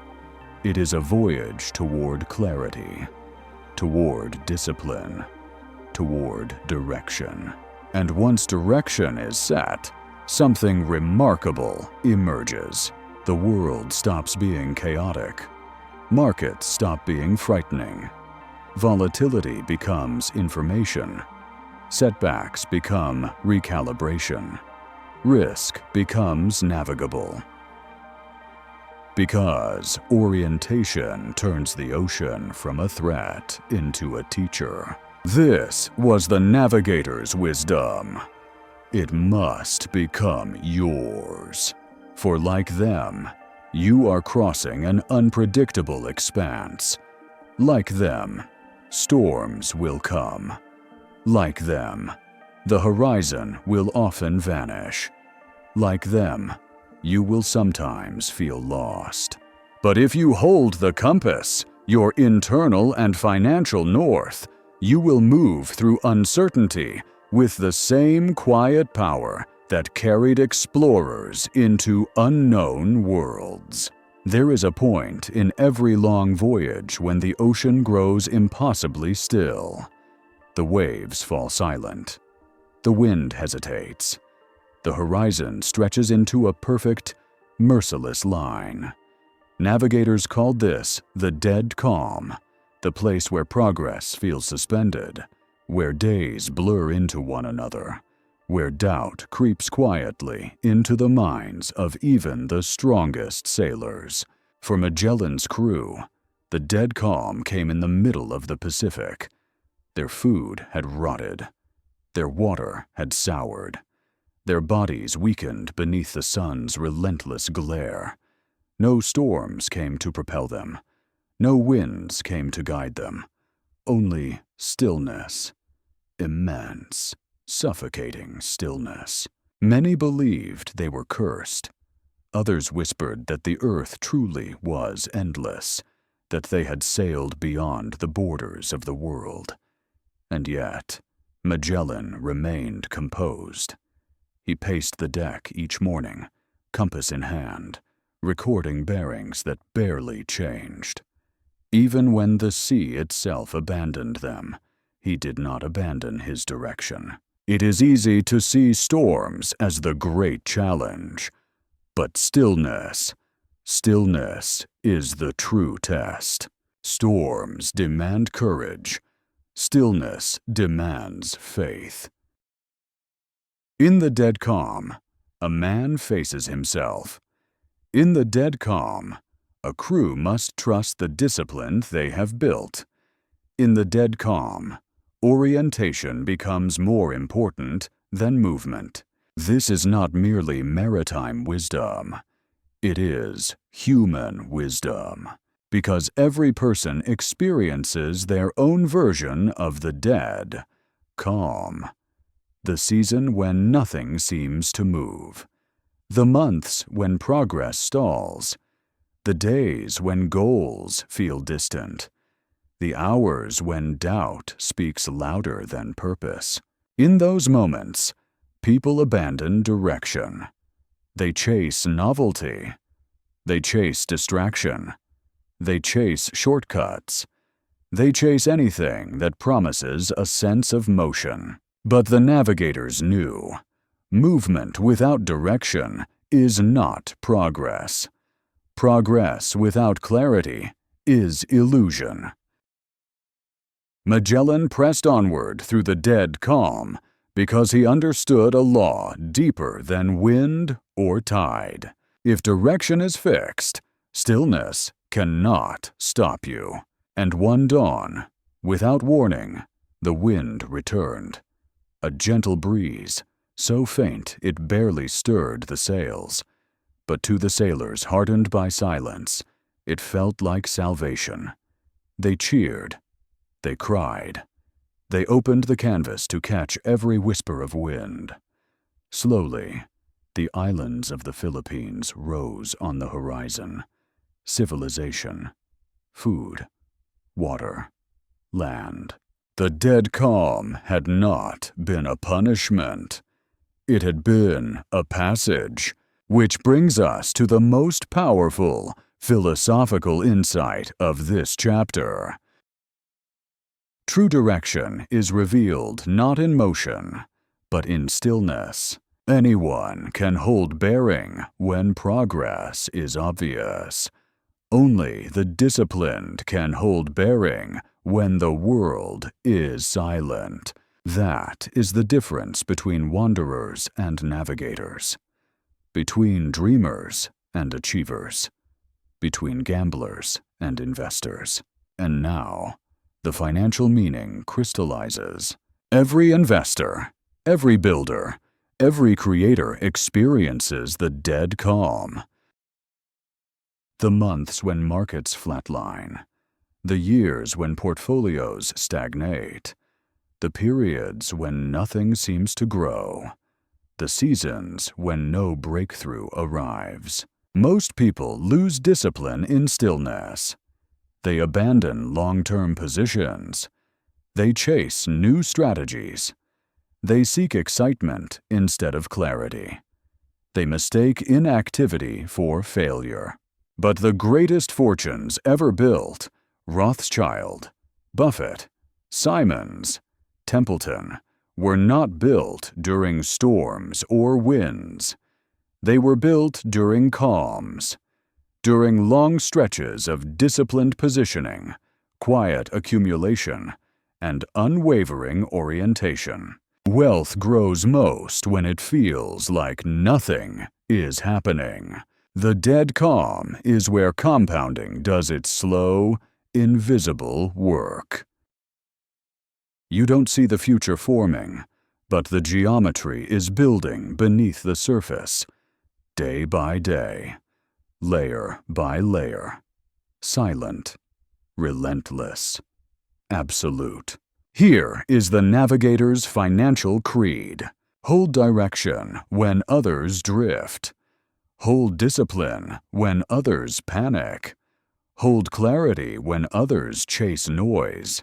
This is the compass you must cultivate, a clear financial north, your long-term purpose, a structure for decisions, your personal navigation chart, a rhythm of review, your correction process, a calm interior, your emotional ballast, a consistent allocation system, your bearings through volatility. Most people sabotage wealth not in crisis, but in quiet, not in storms, but in stillness, not during fear, but during boredom. The navigators survived the oceans because they respected stillness. Investors succeed because they do the same. And when stillness finally gives way to movement, when the winds return, when opportunity appears, when the tides shift, those who maintained direction are the ones ready to move swiftly and powerfully. Magellan's ships crossed the Pacific not through heroic bursts of speed, but through unbearable patience. So it is with markets. So it is with life. Direction is destiny, but discipline is the vehicle. A compass without discipline is decoration. A direction without structure is fantasy. A goal without recalibration is drift.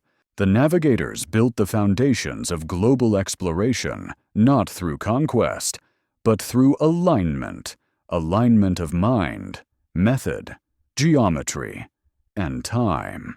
Your wealth, your purpose, your identity must be built the same way, with direction, with orientation, with discipline, with recalibration, with patience through the dead calm. And then, one morning, the wind returns, and everything moves again, and you find yourself closer to your destination than you imagined. High on a rocky cliff above the Aegean Sea, where the wind sings through broken ruins and the waves gnaw at foundations older than memory, divers once found a bronze object so strange that it seemed impossible. It was encrusted with coral, fused with limestone, fractured into dozens of pieces. At first glance, it looked like nothing more than a lump of metal dragged from the deep. But when archaeologists pried it open, when they cleaned its surfaces with trembling hands, they discovered gears of exquisite precision, crafted with a mastery that should not have existed in the ancient world. This object is now known as the Antikythera Mechanism. It is the oldest analog computer ever discovered, made more than 2,000 years ago. Created by a mind, or a group of minds, centuries ahead of their time, the gears within the mechanism were engineered with tolerances so fine that modern craftsmen struggle to replicate them. Its purpose was extraordinary: to predict the future motions of the heavens. Eclipses, lunar phases, planetary cycles, the timing of games and festivals, events that governed agriculture, navigation, ritual, and empire. The machine did not merely show the sky, it anticipated it. To the ancient Greeks, this mechanism would have felt like magic. To us, it feels like prophecy. And to understand how such a device came into being, we must return to a workshop on the island of Rhodes, where a man named Posidonius taught astronomy to sailors, philosophers, and merchants who sought the secrets of the cosmos. Among his circle of students was an enigmatic genius named Hipparchus, the father of trigonometry, the man who mapped the heavens with a precision that rivaled modern telescopes. Hipparchus spent years studying the moon's irregular motion, the wobble of the Earth, the slow drift of star positions. He discovered precession, the gradual shift of the Earth's rotational axis, a phenomenon so subtle that no one before him had even noticed its existence. He charted the heavens not with myth, but with mathematics. And from his work emerged the foundation upon which the Antikythera Mechanism was built. But the story becomes even stranger. The machine contains not only astronomical calculations, but mechanical insight far beyond anything else from its era. Its gear ratios reflect mathematical relationships that correspond to lunar anomalies. Its dials track cycles lasting decades. Its structure implies knowledge transmitted from Babylon, Egypt, and Greece, unified into a single device.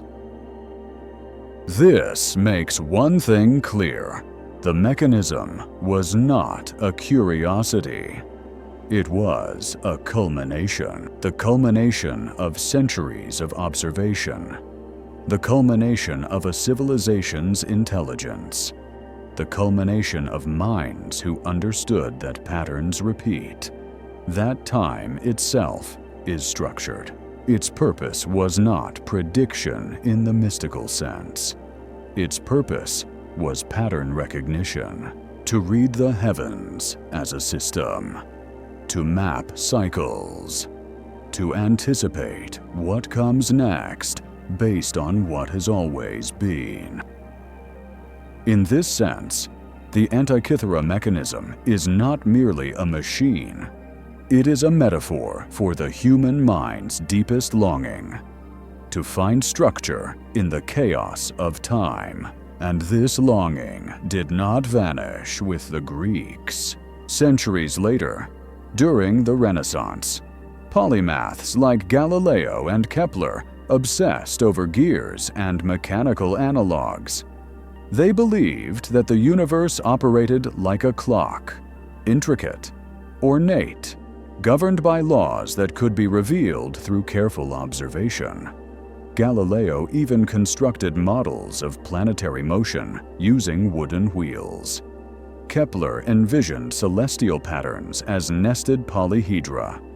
Across Europe, builders of automata, mechanical birds, lions, clock towers attempted to mimic life through gears. All of this echoed the ancient dream embodied in the Antikythera Mechanism.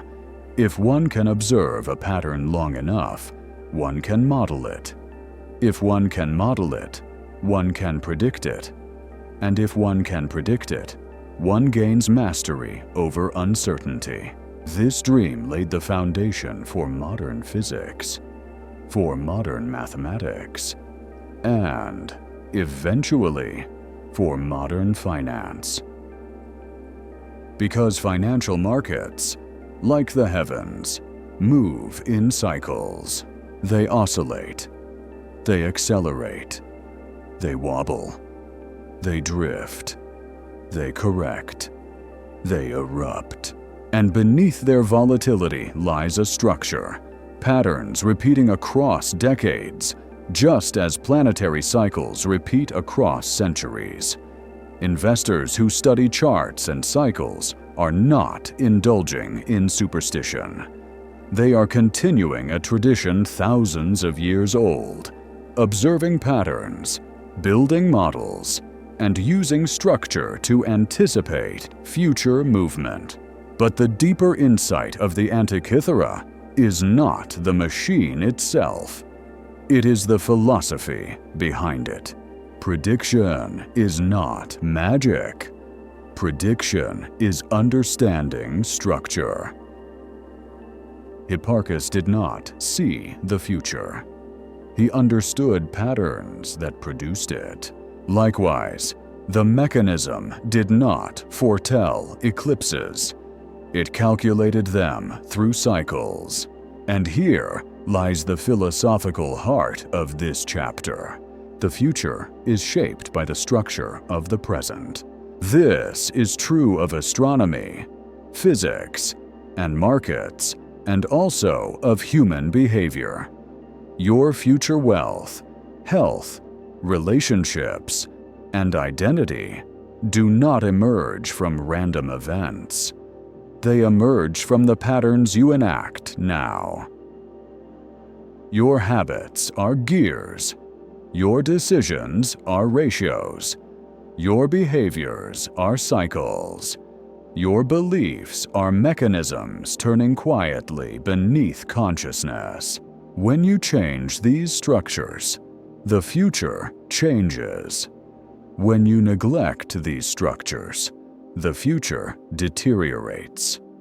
When you understand these structures, the future becomes navigable. This transitions us seamlessly into finance.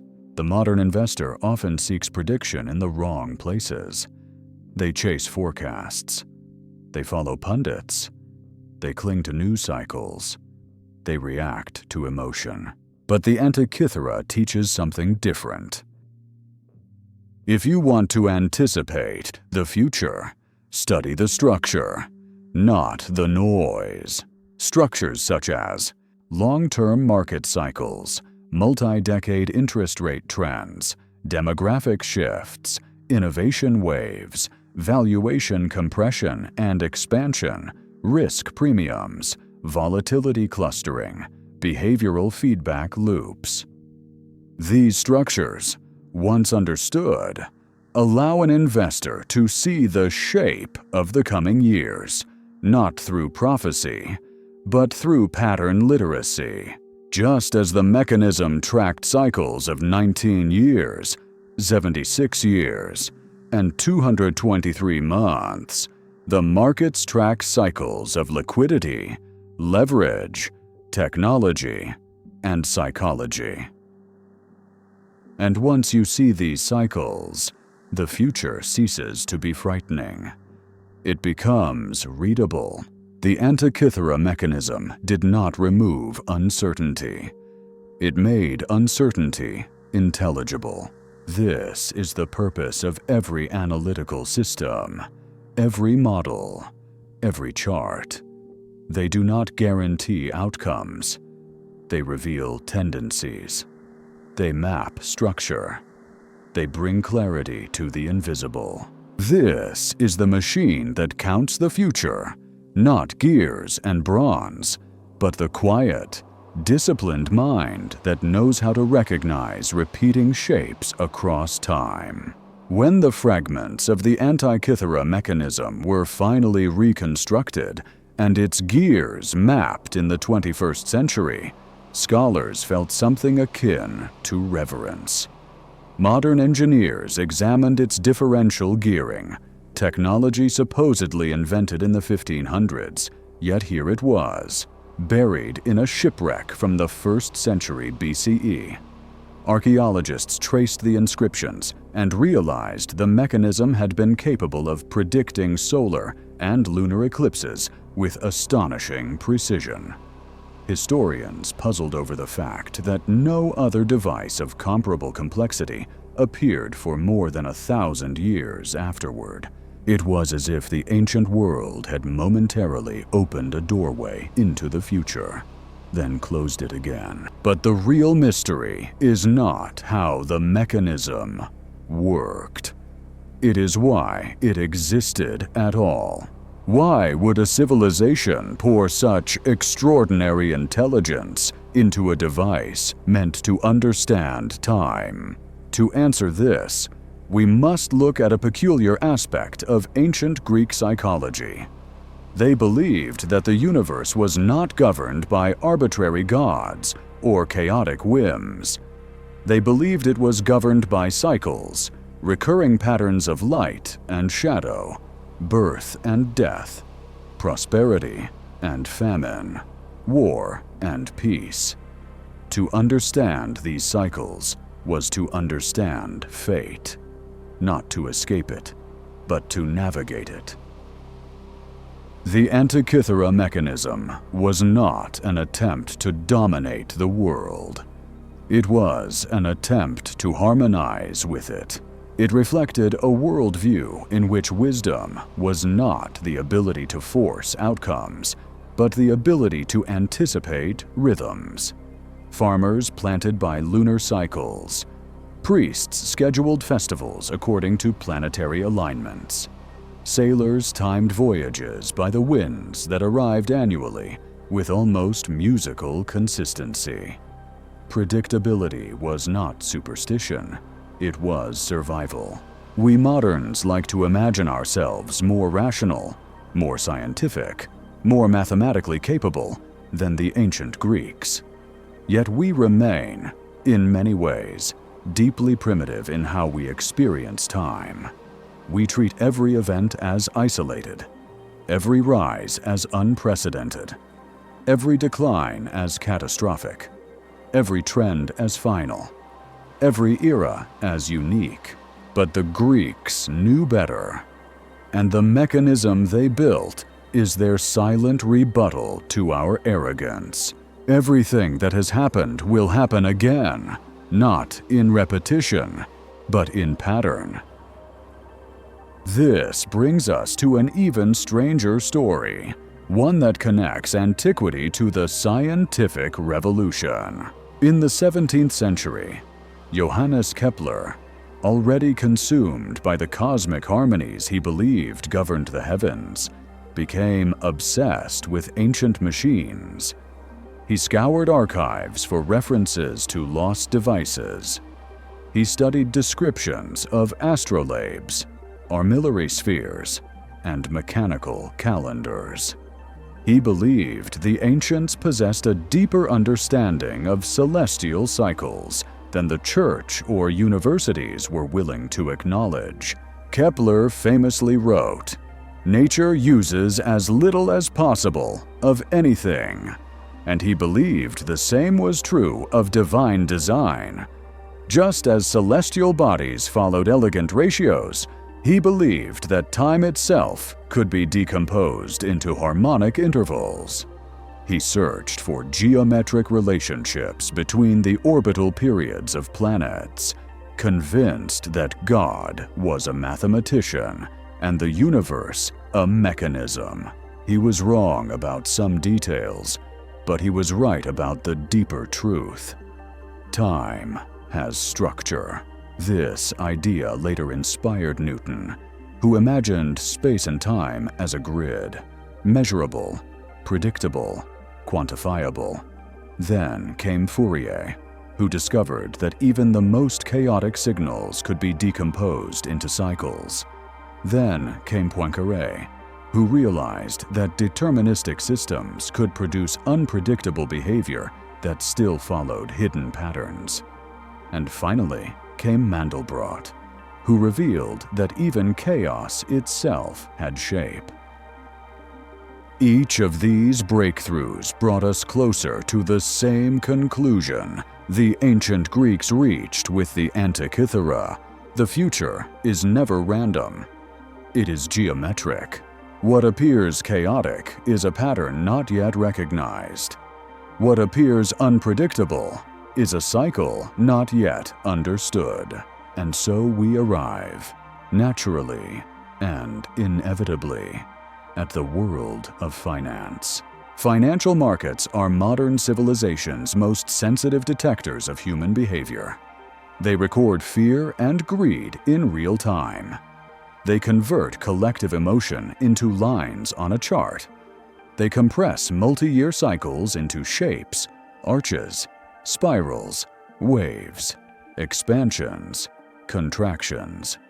When you zoom out far enough, the resemblance to celestial cycles becomes startling. Just as the mechanism predicted lunar anomalies, long-term market cycles predict structural anomalies in human behavior. Consider the Kondratiev waves of technological expansion and collapse, the 18-year real estate cycle, the liquidity cycles driven by central bank policies, the volatility clustering that follows shock events, the boom-bust psychology that repeats across generations, the Fibonacci ratios that govern trend extensions and corrections. These are not superstitions. They are patterns, ancient, mathematical, emotional. Markets rise and fall with the same rhythm the ancients saw in stars and seasons. And the investor who ignores cycles is like a sailor ignoring the tides. But the Antikythera Mechanism teaches something even deeper than cycle literacy. It teaches structure literacy. The machine did not predict eclipses because it knew the future. It predicted eclipses because it understood the present so thoroughly that the future became the natural continuation of observable structure. This is the mindset of the world's greatest investors. They do not ask, "What will happen?" They ask, "What is the structure beneath what is happening?" They study liquidity flows, debt cycles, monetary regimes, demographic arcs, technological adoption curves, psychological saturation points, volatility regimes, long-term valuation frameworks. They read the gears of the world, not the headlines. They look not for answers, but for mechanisms, not for predictions, but for patterns, not for certainties, but for structures that constrain possibility. And once they understand these structures, the future does not frighten them, because the future becomes a continuation of a pattern they already see forming. This is what the Antikythera Mechanism symbolizes. A disciplined mind constructing clarity inside the fog of time. You become the mechanism when you understand your own cycles, your spending patterns, your emotional triggers, your risk tolerance, your energy rhythms, your skill development curves, your habits of discipline and drift. When your internal gears align, your external outcomes stabilize. Your future becomes navigable. Your path becomes geometric. For the future belongs not to those who predict, but to those who understand structure. When the Antikythera Mechanism finally surrendered its secrets, when the scattered fragments were cleaned, scanned, modeled, and assembled into a functioning replica, the most astonishing revelation was not the precision of its gears. It was the intention behind them. The mechanism was not built to impress kings, not built to dazzle crowds, not built for ceremony or spectacle. It was built so one person, quietly, privately, could understand the unfolding of time. A scholar might have turned its dials slowly, watching the moon progress through phases. An astronomer might have used it to anticipate eclipses decades in advance. A sailor might have relied on it to choose the safest seasons to cross the Aegean. A priest might have consulted it to determine sacred festivals aligned with celestial rhythms. In other words, the machine was built to guide decisions, not emotion, not superstition, not chance. Decisions. This, more than any gear or inscription, is what makes the Antikythera Mechanism the spiritual ancestor of the modern financial world. For markets, like the heavens, overwhelm those who rely on instinct alone, but they reveal themselves slowly, quietly, consistently to those who respect structure. To see this more clearly, we must consider one final historical thread: the Renaissance rebirth of prediction machines. In the 15th century, as scholars fled Constantinople after its fall, they carried with them manuscripts that had not been seen in Western Europe for 1,000 years. Among them were texts on mechanics, astronomy, and geometry, echoes of Alexandria, Rhodes, and Babylon. These manuscripts ignited a revolution. Clockmakers began to build incredibly complex timepieces. Leonardo sketched perpetual motion mechanisms and astronomical clocks. Astronomers constructed elaborate geared devices to model planetary motion. The dream of the Antikythera Mechanism came alive again. The dream of reading the future through the structure of time. The irony is that while these Renaissance machines were beautiful, they were also fragile, more decorative than functional. But they inspired something more durable, a new way of thinking.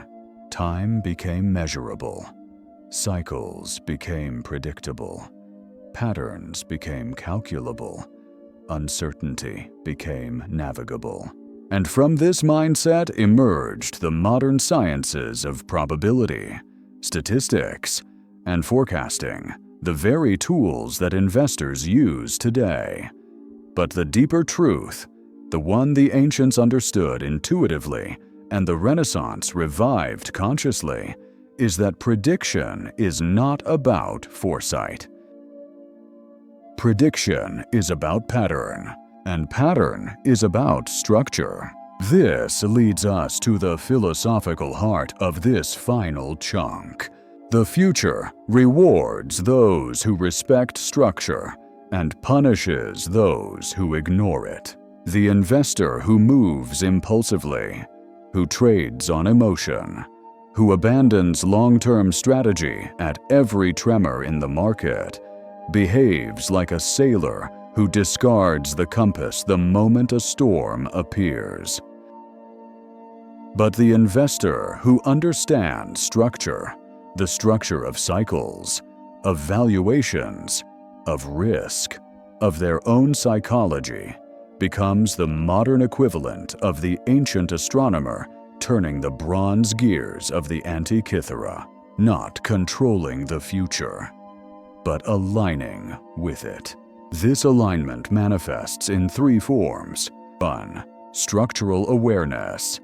Understanding the long-term forces shaping markets, inflation regimes, interest rate cycles, technological adoption, demographic shifts, credit expansion and contraction, volatility clustering. These forces are the gears behind price movement. 2. Structural behavior. Your habits form a mechanism of their own. Consistent investing, disciplined saving, rule-based decision-making, systematic rebalancing, minimizing impulsive trades. Your behavior becomes the engine of compounding. 3. Structural identity. Perhaps the most overlooked element, the future bends toward identity. People who see themselves as gamblers behave like gamblers. People who see themselves as investors behave like investors. People who see themselves as disciplined builders construct wealth slowly, steadily, predictably. The machine that counts the future is, ultimately, you. When the inner gears, your values, your decisions, your habits, align with the outer gears of market cycles and economic reality, the future becomes not a storm to fear, but a pattern to navigate. This is the deepest lesson of the Antikythera Mechanism. The future isn't guessed. The future isn't forced. The future isn't gambled. The future is engineered, one gear at a time. And if you construct your internal mechanism with intention, if you build habits that align with the rhythm of reality, if you study cycles instead of chasing noise, if you respect the structure beneath volatility, then your life, like that ancient machine, becomes a quiet engine of prediction. Not magic, not prophecy, clarity. The clarity that emerges when you stop fearing the unknown and begin understanding the pattern it follows. There are truths that reveal themselves loudly, through thunder, through crisis, through revelation that cracks the sky.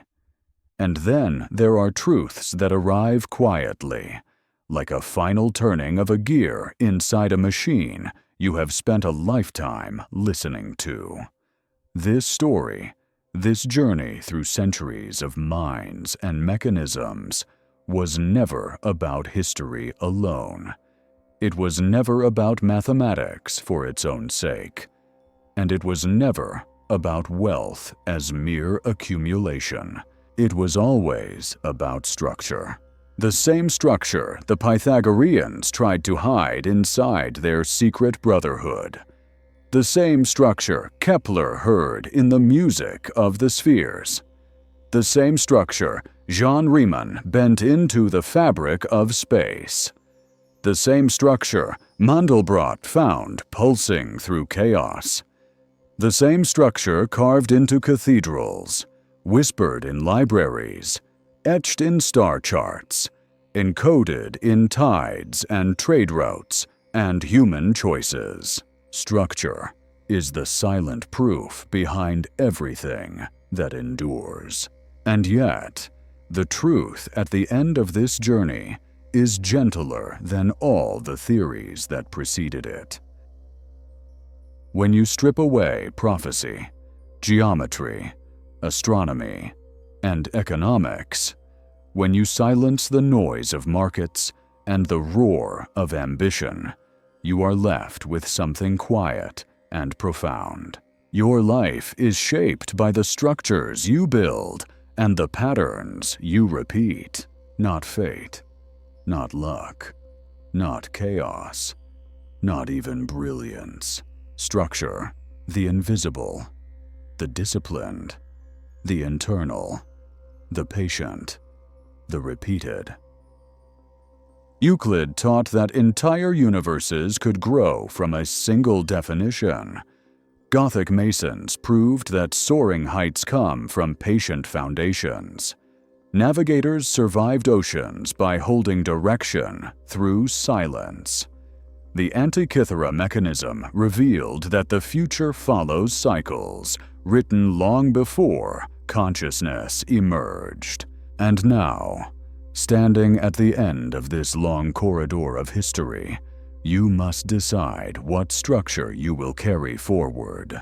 Not the structures of buildings, not the structures of machines, but the structures within you. Your habits, your vision, your boundaries, your patience, your compass, your ability to stay aligned through stillness and storm, your respect for the patterns that govern both your life and the markets you move through. The greatest wealth you will ever build is not measured in numbers. It is measured in the clarity of your structure. When your identity aligns with your purpose, when your decisions align with your principles, when your habits align with your future, when your behavior aligns with reality, you become the silent proof of everything this journey has taught. You become the cathedral. You become the navigator. You become the astronomer.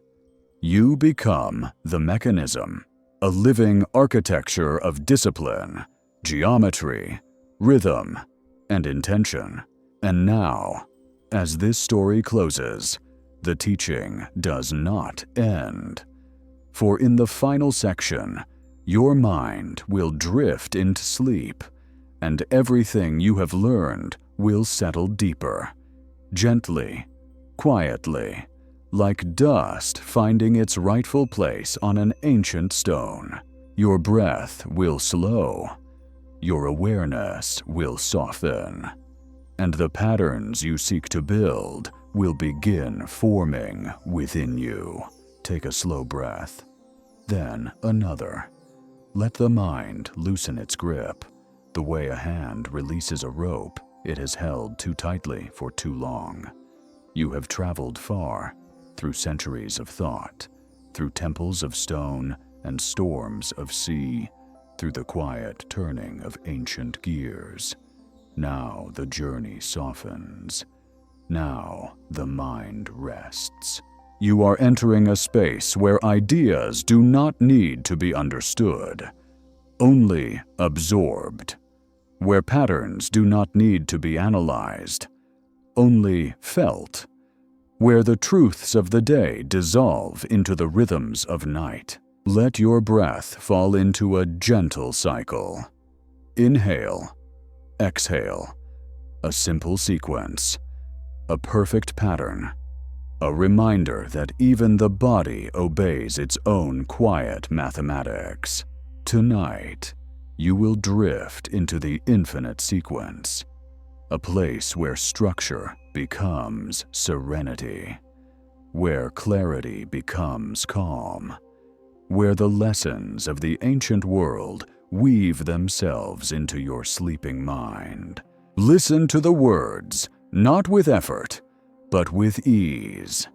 Let them settle like soft dust on an old library floor. Let them echo softly, like the distant hum of a cathedral at dawn. You are becoming aligned. You are becoming attuned. You are becoming structured.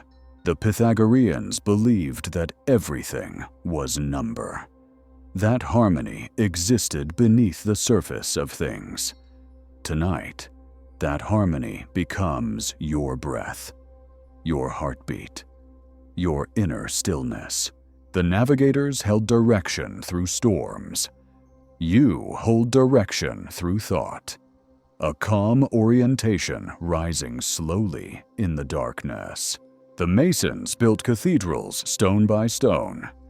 You build your life choice by choice, habit by habit, pattern by pattern. And now, gently, those patterns begin to shift toward the ones you desire most. You let go of chaos. You let go of urgency. You let go of noise. You let go of fear. Fear has no structure. Fear has no geometry. Fear collapses under the weight of itself. But you do not collapse. You breathe. You soften. You align. Inhale. Exhale. Another perfect sequence. Let your mind drift to the image of the Antikythera Mechanism, its gears turning in slow perfection, quietly calculating the future from the structure of the present. Now imagine those gears inside you. Symbolic gears, soft and luminous, turning with calm inevitability. Every rotation a habit forming, every click a belief strengthening, every movement a future assembling itself from the inside out. You do not need to force the future. You only need to align with the pattern that leads to it. Repeat softly in your mind, I move with structure. I grow with structure. I trust the structure within me. Let the words echo as if spoken in a grand, empty hall, soft, resonant, ancient. Your breath continues its gentle math. Your thoughts drift like ink dissolving in water. You have nothing to solve, nothing to hold, nothing to fix, only patterns to rest inside. Imagine the labyrinth of Chartres Cathedral beneath your feet, a single path winding toward the center. No choices, no confusion, only movement, only trust. You walk slowly, step by step. The stones cool beneath your feet, the air still and ancient. Each step an affirmation. I am on the path. I do not need to rush. The path is already shaped. I only need to follow. The labyrinth coils. You walk. The cathedral breathes. Now your mind shifts again to a ship at sea. The air calm. The horizon infinite. A compass glowing faintly in your hand. It does not demand action. It simply points. Steady, silent, true. Like your inner compass. Always there, even when forgotten. Always pointing toward the life you are meant to build. Say to yourself, quietly, I hold my direction. Even in stillness, even in silence, I hold my direction. The waves soften, the ship drifts, but you are not lost. You are aligned.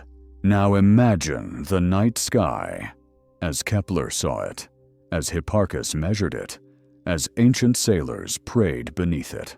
Stars glimmer not randomly, but in patterns older than memory. Constellations, arcs, cycles, geometry in motion. You breathe with the stars. You rest inside their rhythm. Everything moves in cycles. My life moves in cycles. My growth moves in cycles. I trust the cycle unfolding within me. Let that truth settle. Let it sink deep. You are not behind. You are not late. You are in a phase, and the phase will change. Just as winter becomes spring, just as stillness becomes wind, just as night becomes morning.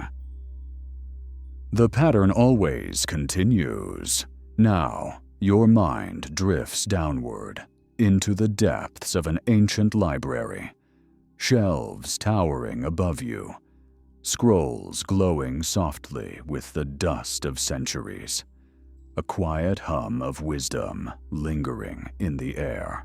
This is your mind. This is your knowledge. This is your inheritance. Every lesson you absorbed on this journey, from cathedrals, from compasses, from forgotten machines, is now written into you, not loudly, not urgently, but quietly, firmly, structure woven through the fabric of thought. You whisper, "I am becoming steady. I am becoming patient. I am becoming clear." These words are not wishes. They are truths becoming real in you. Now, allow yourself to sink deeper, as if settling into a soft bed of sand beneath warm water. The world above grows faint, your breath rhythmic, your thoughts slow, your mind drifting in gentle spirals. Every spiral a reminder of nature's geometry. Every spiral a sign that the universe favors growth, not in a straight line, but in a widening arc. That arc includes you. I grow with time. I grow through structure. I grow as I rest. Let the words float. Now imagine the final image, a single glowing line extending into the darkness. A timeline, your timeline, shifting, curving, unfolding. You step onto it. It carries you forward, slowly, steadily, easily. No struggle, no force, just alignment. You have learned. You have absorbed. You have aligned. Now you rest. The mind quiets. The breath softens. The body releases.